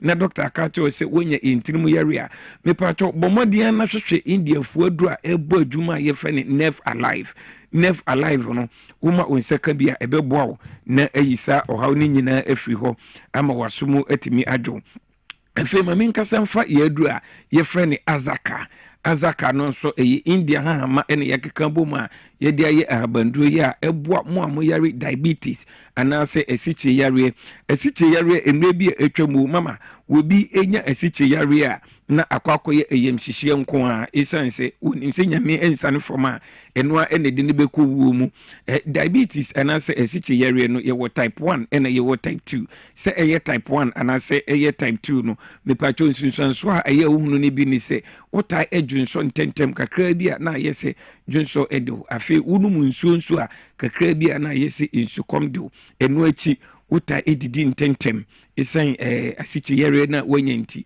udidi akakra bi na ayese ekomdo afi unanti a na ohomete kakra bi a na ayese wabre sa enso ena ema osote ubehunu na wafon aye hata nyame anya dom obi ehu ana wo susu adwombone e de ema se wonya yare kwankro me paacho unya diabetes anase unya esiche yare a eduru ba ko a ebebo ya eye indiafo eduru eye azaka me paacho diabetes krona no se ade twawa ubemia krona miamia eye na krono ewu ntu se krona atọ wache umia na ewu a ebia na eye diabetes yare ni bi bomodin a na pe azaka na emwo na enyi yare ni emfiri honum na ensisiu eye eduru a on se mebubo yendo ni nyina so no yemfa eduru baako ense yare mienu da bi indian fondo ni de eduru baako bia esa yare baako ena yare a mebubo so nyina emre bi etwem ebowa na chese edu eko ewu mu enti enewu maame bi wu papa bi ubusuani bi ena enya diabetes a mepacho mane hwehwe indian fodo a yefre ne azaka ibi na entimi enmo ano ye no ekase gina ohwe tv no so a ubehu se yen contact number no ewo so afi ye wo vivado wo ho a eno nso eye manya mojabroso anasa hypertension monso ye wo modru tatahwe ewo honum esan edwinti no nsunsanso no mintimi emoboso wo ye be ma na wo ye wo ketem na wuntimi mo adwuma ye wo me 40s wo honoma enye ye no madure bia wo no mama ohwa ye hyehyehyia na se utiri epa wo eye india ha ma ene ye de ye aduru ya wonoma ebo ma utimi gina na so obema na afon ye ketekete kra emutimi pagya ema emu yedu sa enso ena ye papa no ma munso manya 40 years 45 years and above manya prostate area no munso ye wo prostate live wo ho a moma munsa ekabia ebebo wo enu leading pharmacy herbal shops and drugstores nyina no uberuama ubenya yenu ni bi me pa cho fa yen contact number na oni yen eni nkombo 0558 724 302 0558 724 302 and 059 558 2628 fa number na friends say ya yendo no doso esa ebrinti ebia na yentumi amo yare so na nanom se oton yare a na unya anu adu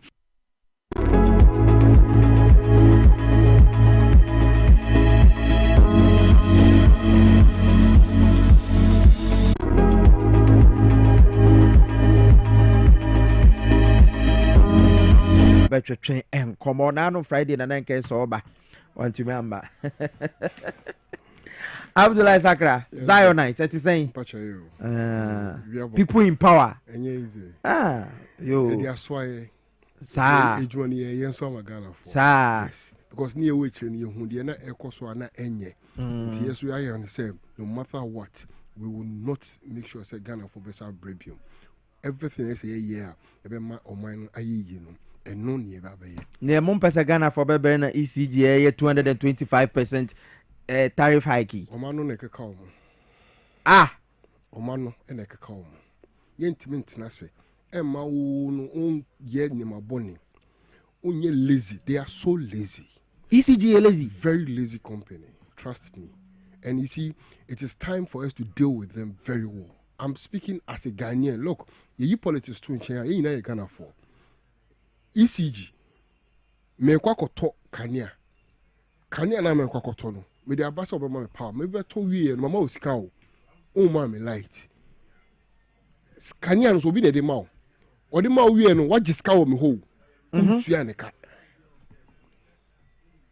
Anya ECG ne police Kania o. Davi ono na ton Kania na me Ghana ni no me de misika akoma o self mame Kania wa mame omri mame no en say okra wodum no de pakona okoto free no holum na odi bi kan ho a o charge me no umfa de pakona sika nkoma no wie what now o hear report now home see I think say it is time for us to deal with them one by one. See electricity company of Ghana also can the same thing. Ghana Water Company the same company thing. Of Ghana for within 2018 to 2023 average every single year be omo Ghana ka 4.68 billion per year into total within these few years no omo boka 23.4 billion and it's saying obeko ECG office so meter anya fault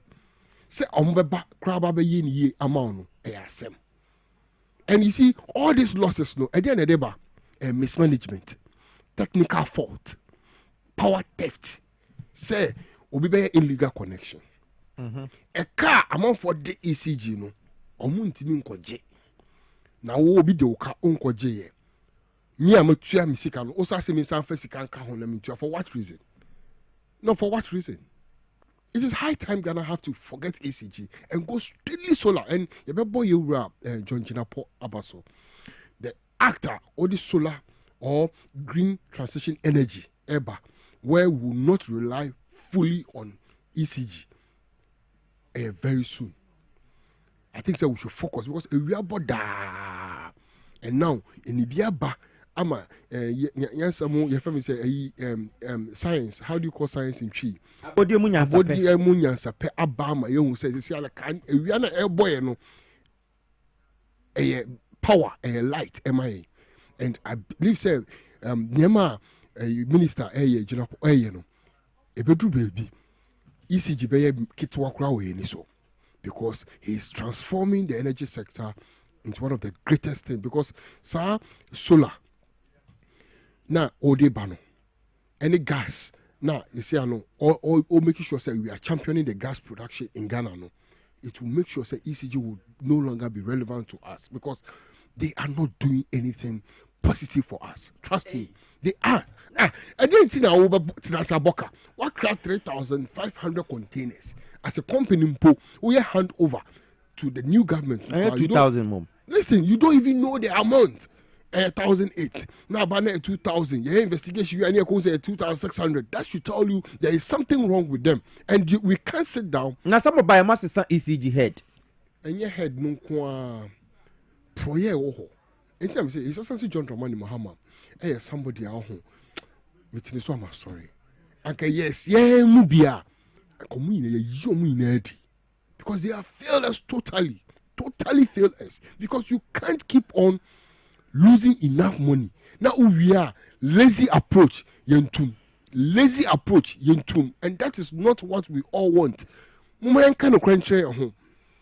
don't want mismanagement. Now we will mismanagement. For what reason?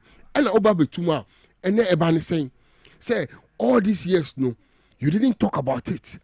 And now Aban Papa I'm a one president. I'll bet me 1 year negotiation in tea. Take the advantage of His Excellency John Dramani Mahama goodness in tea. You want to take advantage of it? We will not let it happen. Yema and see. Ghanaians will be protected and we'll make sure Ghanaians pay what they deserve to pay, not what ECG want. And I'm very happy and we offer energy experts. Energy experts, MP or Parliament. Okay, Honorable Desmond Payne. Yes, I was very happy with his attitude. This is the attitude of any NDC member in Ghana here. We are here to protect the public purse. We are here to protect Ghanaians out there. We will not allow it to happen. They should refix themselves. But ECG for so say a juma wo no mo ye. Sure. Ena ejuma no so e ka wo ho. It is a menu me. Ejuma no e dey ka wo ho. No ejuma we e ka power distribution no e ka be no wo ho. E ka wo ho. Connection man e ka wo. Connection man e ka wo. Why so no connection man? Enye ECG. On the produce power. There be but on the distributing. On the top power. Yen ye to Ghana for ye top power. Ye mo so no kotono abi. Exactly you to kotono out to and so worker. You put your amount of money on it. What do CBB ka ho? It is mismanagement contracts now, media procurement, those are the reasons they should focus on that thing. See, so 1 year already say, come back to my books. No, correct it, my books, no procurement, no Nyama here, crab Ghana. If they don't stop that, Ghanaians are not ready to even listen to them or entertain them. Trust me. But most of the ECG head, ISS Kasabre. Anka ensakrayaba because yewra John Mahama by 8 months ni ya hu se Ghana niema bebre scientist say ye obi a no ECG as new ECG head, especially someone who has been in that company for a very long time cause I've been say ye hu solutions bebre. And I say ne OTI what was the last time who light off? Nano me call your friends Takrade omudum light Saturday na najo. Okay, then it is one of those things because for me it's been a long time I felt light out. And why?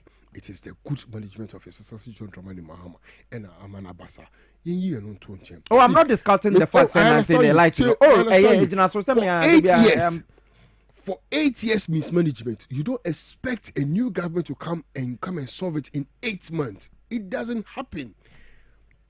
And your goodness been a voice I'm pointing at you who say Ghana I deal within these 8 months. So every letter be a Ghana need to have one CDO. Exactly. And His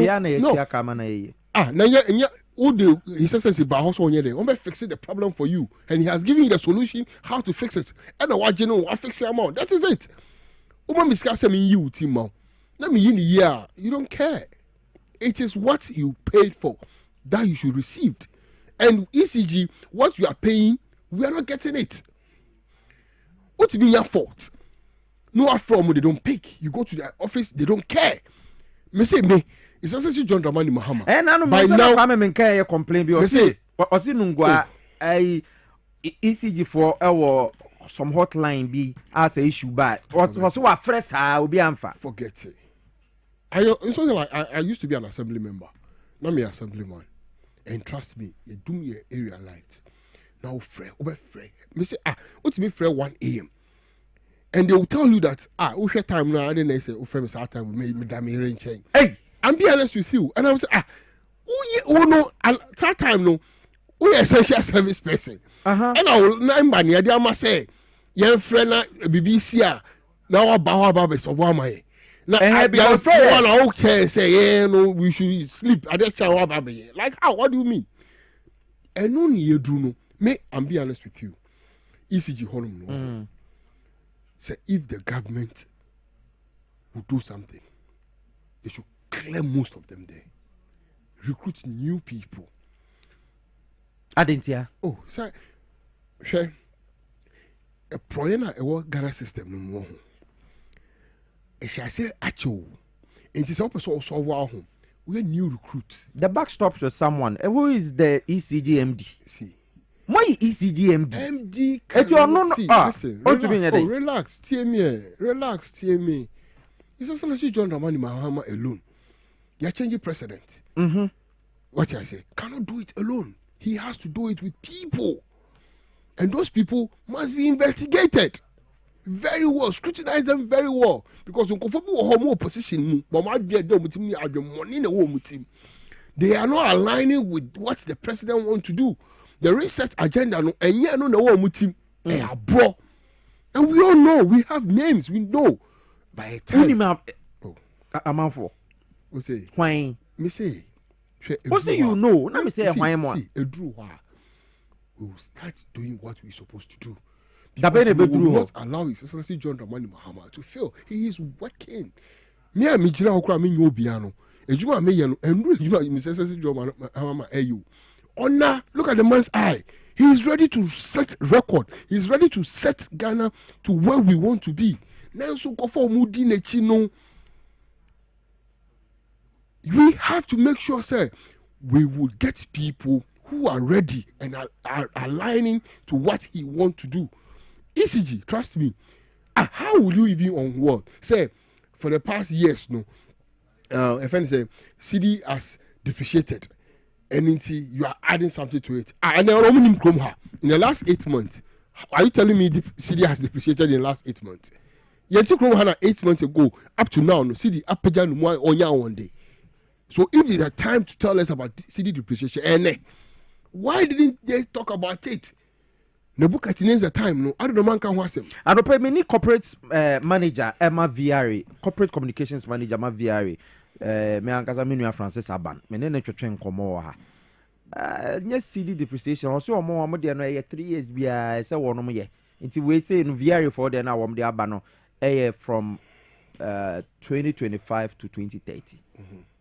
Nti enye say bia CD depreciation or something. One more losses are one more in carry power cost. No, every wise businessman, this is not the right time to talk about increasing payment. Every wise businessman are all wise. This is not the right time to talk about it. Oh yes, I'm a business person.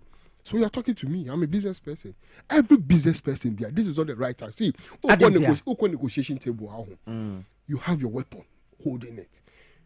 this time around obi enu obeka che ni say obetu kania bomo obeti ase because see the inflation above form drastically evident above form CD to dollar above form. So this is not the right time to go and do negotiation. Not at all. Wrong timing. They should come back again. 200%. Are they okay? Look, it's Excellency John Dramani Mahama Juma Power Dino.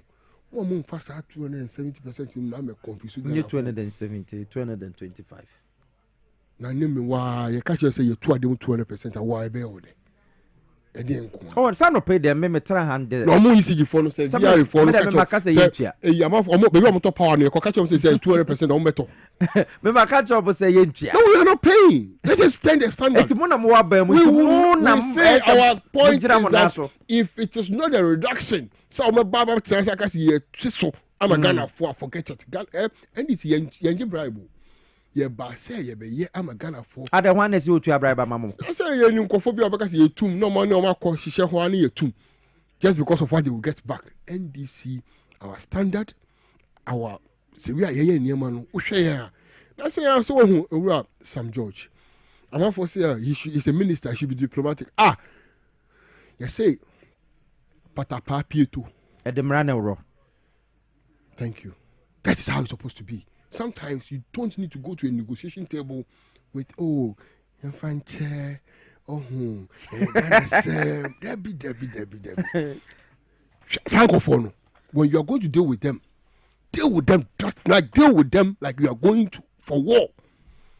That is the language they understand. I don't know ECG is for we will deal with them like we are going to war. I told you say ECG for air sabotage. Oh yeah, 100% clear. You should know about it. How will you even on earth? If you are a wise person, come on table say, "That time we are gonna phone you." It is unwise. It is unwise. The Bible says, "Tell a fool is a fool at the time he's fooling, or else he will think he is wise." Bible tells it straight. Bible say, "My can you say what is tree no pay? Or can you say?" Let a fool know he's a fool at the right time, or else he will think he's wise. No, can you treat him? What is it? That's a wow now, bro. Don't let us shy away. We all know in the last 8 months, it's essentially John Dramani Mahama abon homodin. But it doesn't change the fact that ECG and care losses. Abrawa Boka. But now you're chewing now too. I want Ora to deal with them. I don't need Ora book no ha. Almost a match and not to cry and for time. And so many time almost see almost and nice says Momo Casa Moba. You see,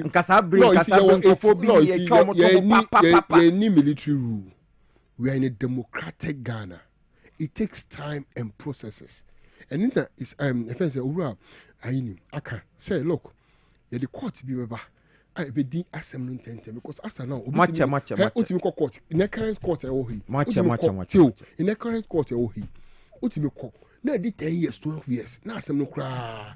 I say, so what we want to do is say, look, and I'm moreover, don't forget, say, and you say, yeah, buy a near chichi will be there be.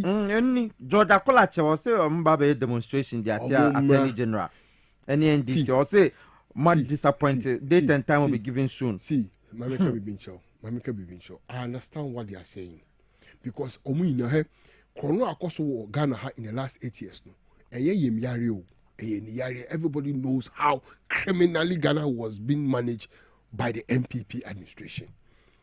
But we should give his Attorney General a very good time because look, Ghana for any JR ban say you see it's in 4 years you say asset napa Emma Rifi just 8 months no Ghana for say 8 years. I understand them. We understand them. But they shouldn't worry. This year, it's also John Dramani Mahama making sure say he wants to stabilize the economy. He wants to recover the economy. He wants the economy to be strong. And the focus in to force it. The focus in Sami Jenfi. Gold board. Yes. They are doing fantastic work. And now economy no I so rich. It's our advertisement. I pick it. Yes. Everybody is happy. But dollar is if you are a business person, as a layman, I don't have a problem. But if you are a business person, any business person will understand that 12 cities, from 10 cities to 12 cities, to you and to any other person, apeke, which is Ekosro, no problem.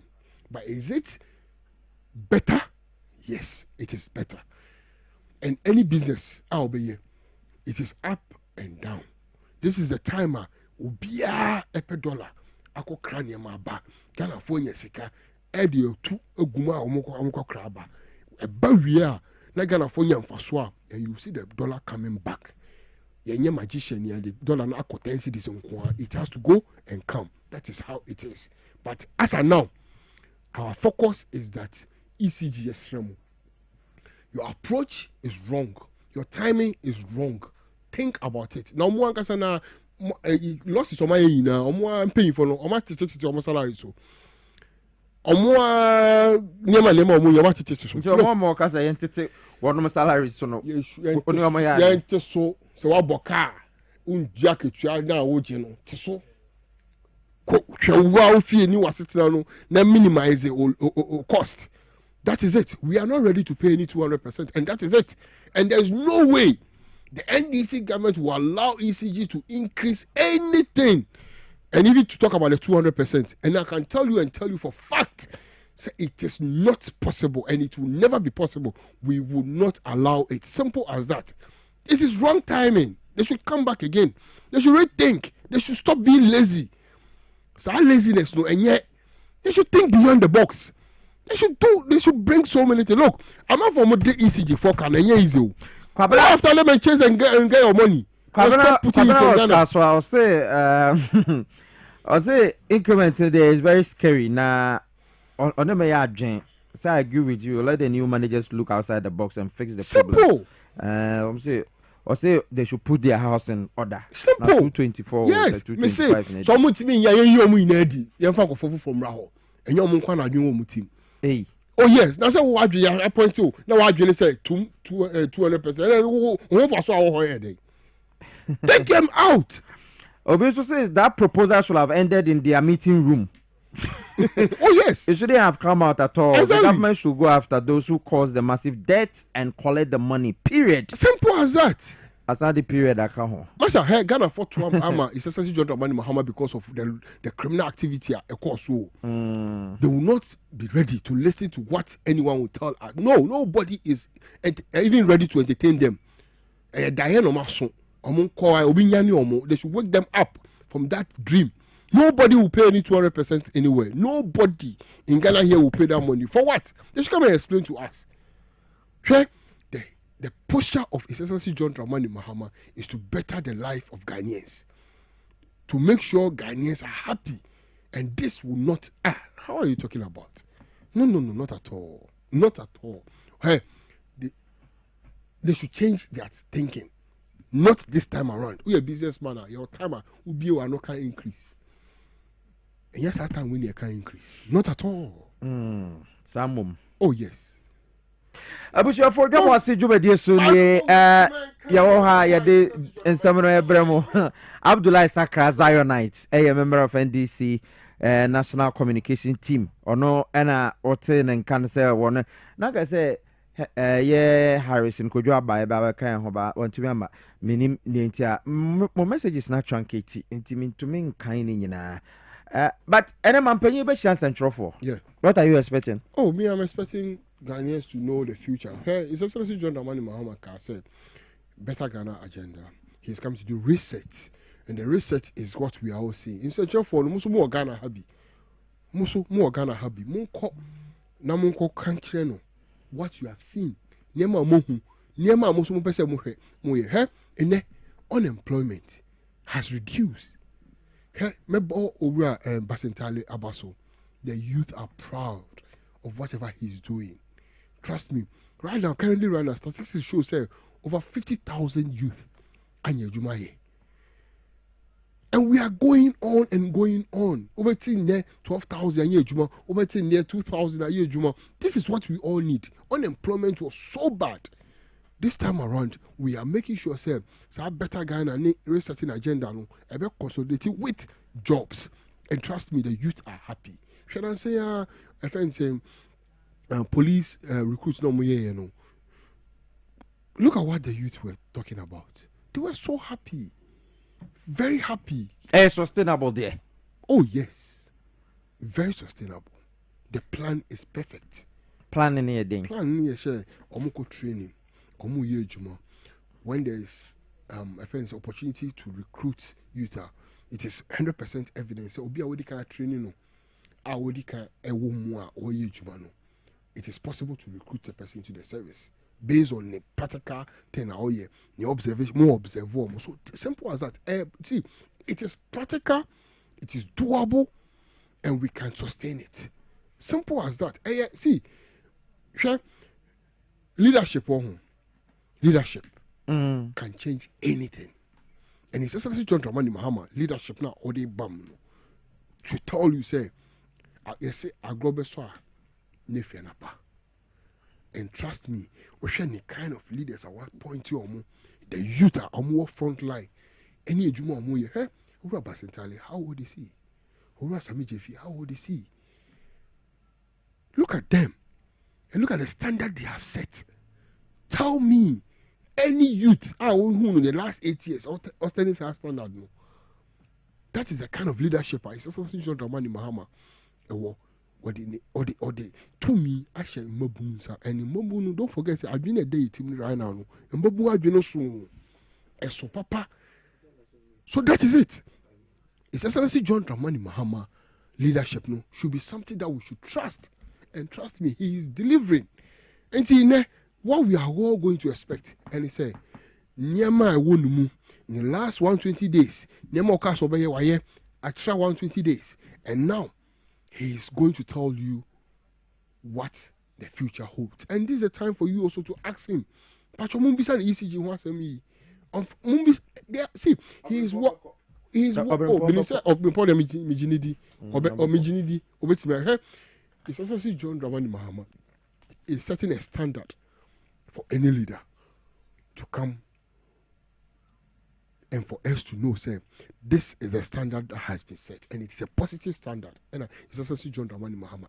And don't forget, he is a student of Ghana politics, from the infant, from assembly to the minister, to vice, to president, to former president, and now president again. That should tell you how experienced he is. And the standard is so solid.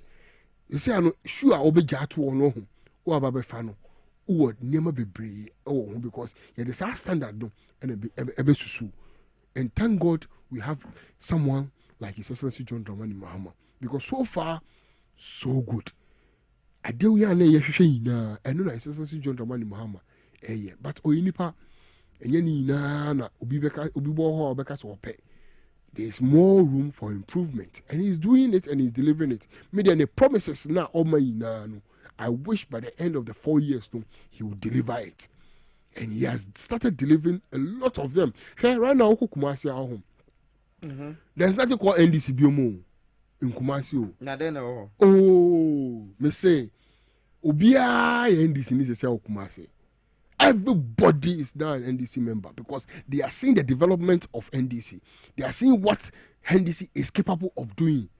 I can let it over call no put to Juma Bia and I say of Uncle Road. Who said drivers? I bought about on my Pia Basoda. Drivers now Casacasana at Chomina Gumoda Abina Sese. Almost soon yeno. Within some few hours, no, abineti my contractor no asa ba ekwan ho juma. That is the kind of person I yehwe e Ghana ha. Enye obi a obabedi o man so a odi 2 minutes a hand time ebe di eke sorry never chiame ko woni ni pakon. You see, that standard doesn't make people relieve and ema Ghana for nje. And then obi a so ya yentum you want negotiation. You want to market to yes, because of the leadership. No, you have seen that the leadership is good. So you better make soon at no. But ECG for how soon we dear. It's essentially John Dramani Mahama. Kwanuka sanke do name.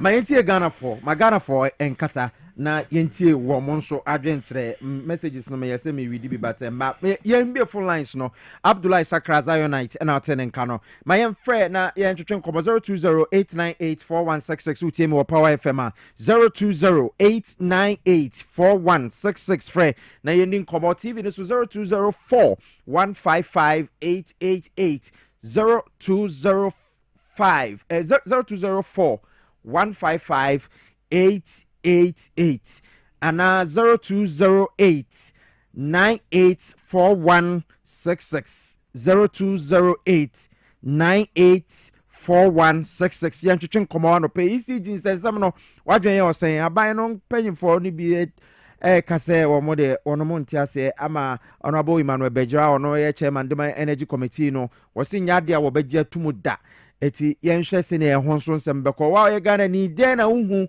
ebia na unhu ne ye nya unhu ye wadwen ye osen 0208 984166 Zionite to aso calls ne ba me na me check Ghana for any Ghana for befre they na ye bon pine say yes Ghana for omunya sa gidi no e wo sese John Dramani Mahama mu. Okay, maybe. Hello, good morning. Yeah, hello, good morning.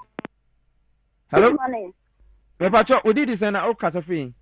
But ya se me just na ka for me feel down so man. Ye yo mo nyira si ho. Omo mo dina ho mo ye ade a enye no. Ye yo mo nyira. Okay, that's Justina from Dansoman. Also, bet my friend 0208 984166 0205 155 888. Ofra, yeah, better train and Kobo TV and as a radio. Hello, good morning. Okay, I take friend 0208 984166. Ofra, you know, a better train and Kobo. Hello, good morning. Hello, good morning. Yeah, me constituency be near. Kasa free him. Listen, I also no. Okay, Christian, right? Yes. Okay, it's you. Messi, sir, I demand an electricity from what the Rebano. Ain't you? Ain't you? Because we've been to Obi Baba go on, any abandoned Babutia. After you marking. That got to be arrested, immediately investigated. So they didn't know, you know, what all you did is to avoid arrest. Samum. Oh, yes. Mate, that's a Christian from Iowa, son of Corner Obifu from so. Be 0208 984166 0208 984166. Friend, I know to train Komo TV no so 0204 155 888. Hello, good morning. Hello, good morning. Me bacho me constituent be nie o kasa free hin. Bacho Livingston ye me free ablekuma. Yentie we Livingston. Power FM, the bomb was basso papa. Carry, NK Obrempon, the Jimabi Shannon, do Juma, and the American once more off air. Okay. Now, electricity company, Neomoyano, and Fakwemu, Obio used to prepay, or light, and Sana were used to. Obio used to postpaid, so, you swear, no more quack or Jiska. Namulia, Muslim Wabaka. In the answer first can be count. That's him when you're eh? Yes, Romo, side decision on Montreal. Yes, so we don't want this on best sabotage Mahama Baya. And you Kakura Ukuma. Medas Livingston, also but to be about Homana Sona Train Como 0208 984166 0208 984166 and 0205 0204 155 888. TV and as a radio. Okay. Hello, good morning. What is saying? Me won ya pa me constituency be ni na okasa free hin. Nkasa Ashama. Na odi the same. Ndi Emmanuel, my yenti o. The kaka wo ho na me so me kan say. Okay. Kuma hayati. Se obi ya di papa, le fa na de bonu. Ti say papa na oya friends IGP teni ba le yiya nsana ebe ni de ano bi ba no ye nu ni papa sa na ebe ni de Yetina, ye woko man. Nti saa nneɛma a na nneɛma kiti a yɛyɛ wɔ kurom ha no yɛngyae ɛna secondly so owurɔ mu kɔkɔ so wɔn abɔ moto na mu bi kɔ ɛpo no sɛnsɛn dɔla no aba fam no so abɔ moto no kurom nti bɛyi ni o hello wahoma ne twitwa o hello. Person ba program. Yeah, person ba program no. Oh, program no so da. Oh, so we did the same. Now free. I'm for me free safema. We da ma se ma juma. Okay. ECG for no nyama omu ye no de enye kra. Ni permita. Yesi mita no nye. On be si sa mita man be si ne. We di be ye ne nya mita 3 months ni. Asemo.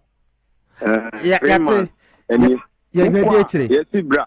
If I chose Messi yebedi sansem na chi amanfo de saa issues ne bebre aba yebepe time na ya ka ho asem meda se yefa calls ni siwa na Zionite Zionite fire pon ba ansa na no Mameda Health Alert Clinic ase and pay wodoma boy pa herbal and organic products or mo de aba ye nduru papa amanfo enoma wono munya ayarehwe anase tumi sa wono mo yare no ade edoso typhoid fever na hawo wona ase hyehyew prostate issues bi wo hwa ne sisi ye ne ya otena so ntumi sore ni nyina no ye wedru ho also na tete wa bra ye be ma wedru na ye wo sooner e wo ho detoxify body no eti bra na benya sa experience be official ni machine treatment and laboratory services enti bra Health Alert Clinic ye ya so ekese no e wo Madina ye ne post office no ene din hwe anymore ye wo assignment ye wo poku asenso ena ye wo kaso a ena takrade wo de ane se obefre yen no pe ya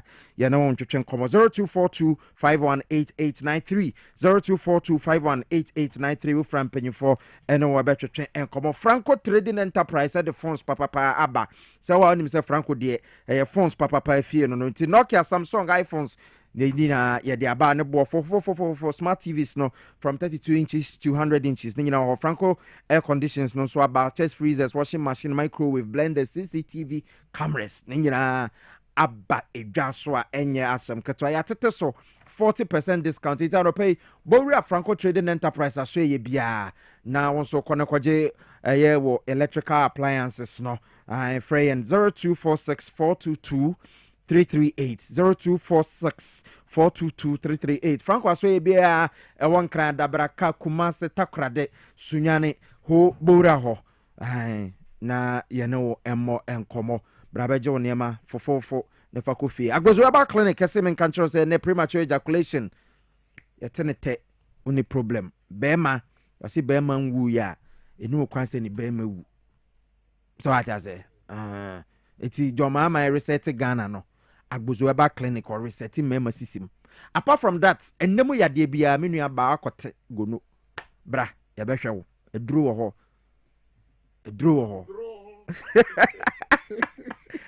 ho yade eduru be ma ofre 0241750282 ye kan say oba bi wo ho de bia wo ye pena akoye koje eduru 0241750282 your kwashiman ye ba ahimfie na wo de an so wafre tema for mbakos community 25 Savannah Junction opposite Def Traco honso agbozo eba clinic ye waso ye ba ko ho 0557402696 wo from penifo ebejo so yapon Zionite me say yes sorry so ECG yes from munkuwa mu account 84 bank account 20 different banks ade mu World Bank enye owura na po honorable jina po aka by now mu account with different places ono no consolidating to one account yes remo 200% increase no yentua ne yentua china they should wake up from their laziness. Ghanaians are not ready to listen to this kind of story. They're Ghana for and say ECG aba omate a bonus so because the government is doing so well. That is what Ghanaians want to hear. But what they are saying right now, Ghana form person be timpo. They should wake up from their dreams because it's essentially John Dramani Mahama is doing so well to the extent that ECG by now should be making profit, not loss. No more Tinasa Boka for 6 years. The whole 6 years not Boka. and then them sorry. I'm person with the pressure. I'm a paper by never sorry. Munna mun kosuna. Because you're not ready to listen to those kind of things. His Excellency John Dramani Mahama is ready to tackle all our problems. And ECG is part of our problem. His Excellency John Dramani Mahama will deal with them one by one. It's a certain agenda. Okay. And it's now, Obayeno, May, na Omukura, 84 bank accounts. 20 different banks. And His Excellency John Dramani Mahama, Akanina, boom, Ediako Gu, FSA, GCB, Ghana Commercial Bank. And Nuntina. Adwumoni aba omutimu no because next car no mu didi no nchen no e fi omu nya ndibium nti omoni aba ho sa fi me adwuma na kadi enti na time na mo 84 accounts no man sorry anka say pay increasement afi aban no ye ni ya ma ekoba akumu a esi ade tokro bia na honum na fi na mo aba say come dem mo boa adwumoni na aba mutimu ye mpene ne Meda say Abdullahi Sakra Zionite, a member of the NDC National Communication Team. Yapon. As I can comma team nina Emmanuel Usu and she said Jumadi de Emmanuel Kisi international man. Yes, or this nana, or two for nana. Homina Jina MCR or no more boame. Peter Assembeya. Medi the Piesie Okrah boys prefect chief tankers. Honorable without constituency, many NK Obrempon and Eddie Jumedi and so Edebremo, Yankopon, Eboa, Watsana, Yani Honorable Eric Opoku, a Greek minister, Ebetrin Como, Ewo Jumedi, so on obey guests, Otsana, Yameboa, Honorable Eric Opoku, Ghana Moses, a Greek minister, Papa B. Meneno Ebetrin and Como, Ewo Fidemoha, Yaminka Obiaho, Madame Senso, Otsana, Yebesensia.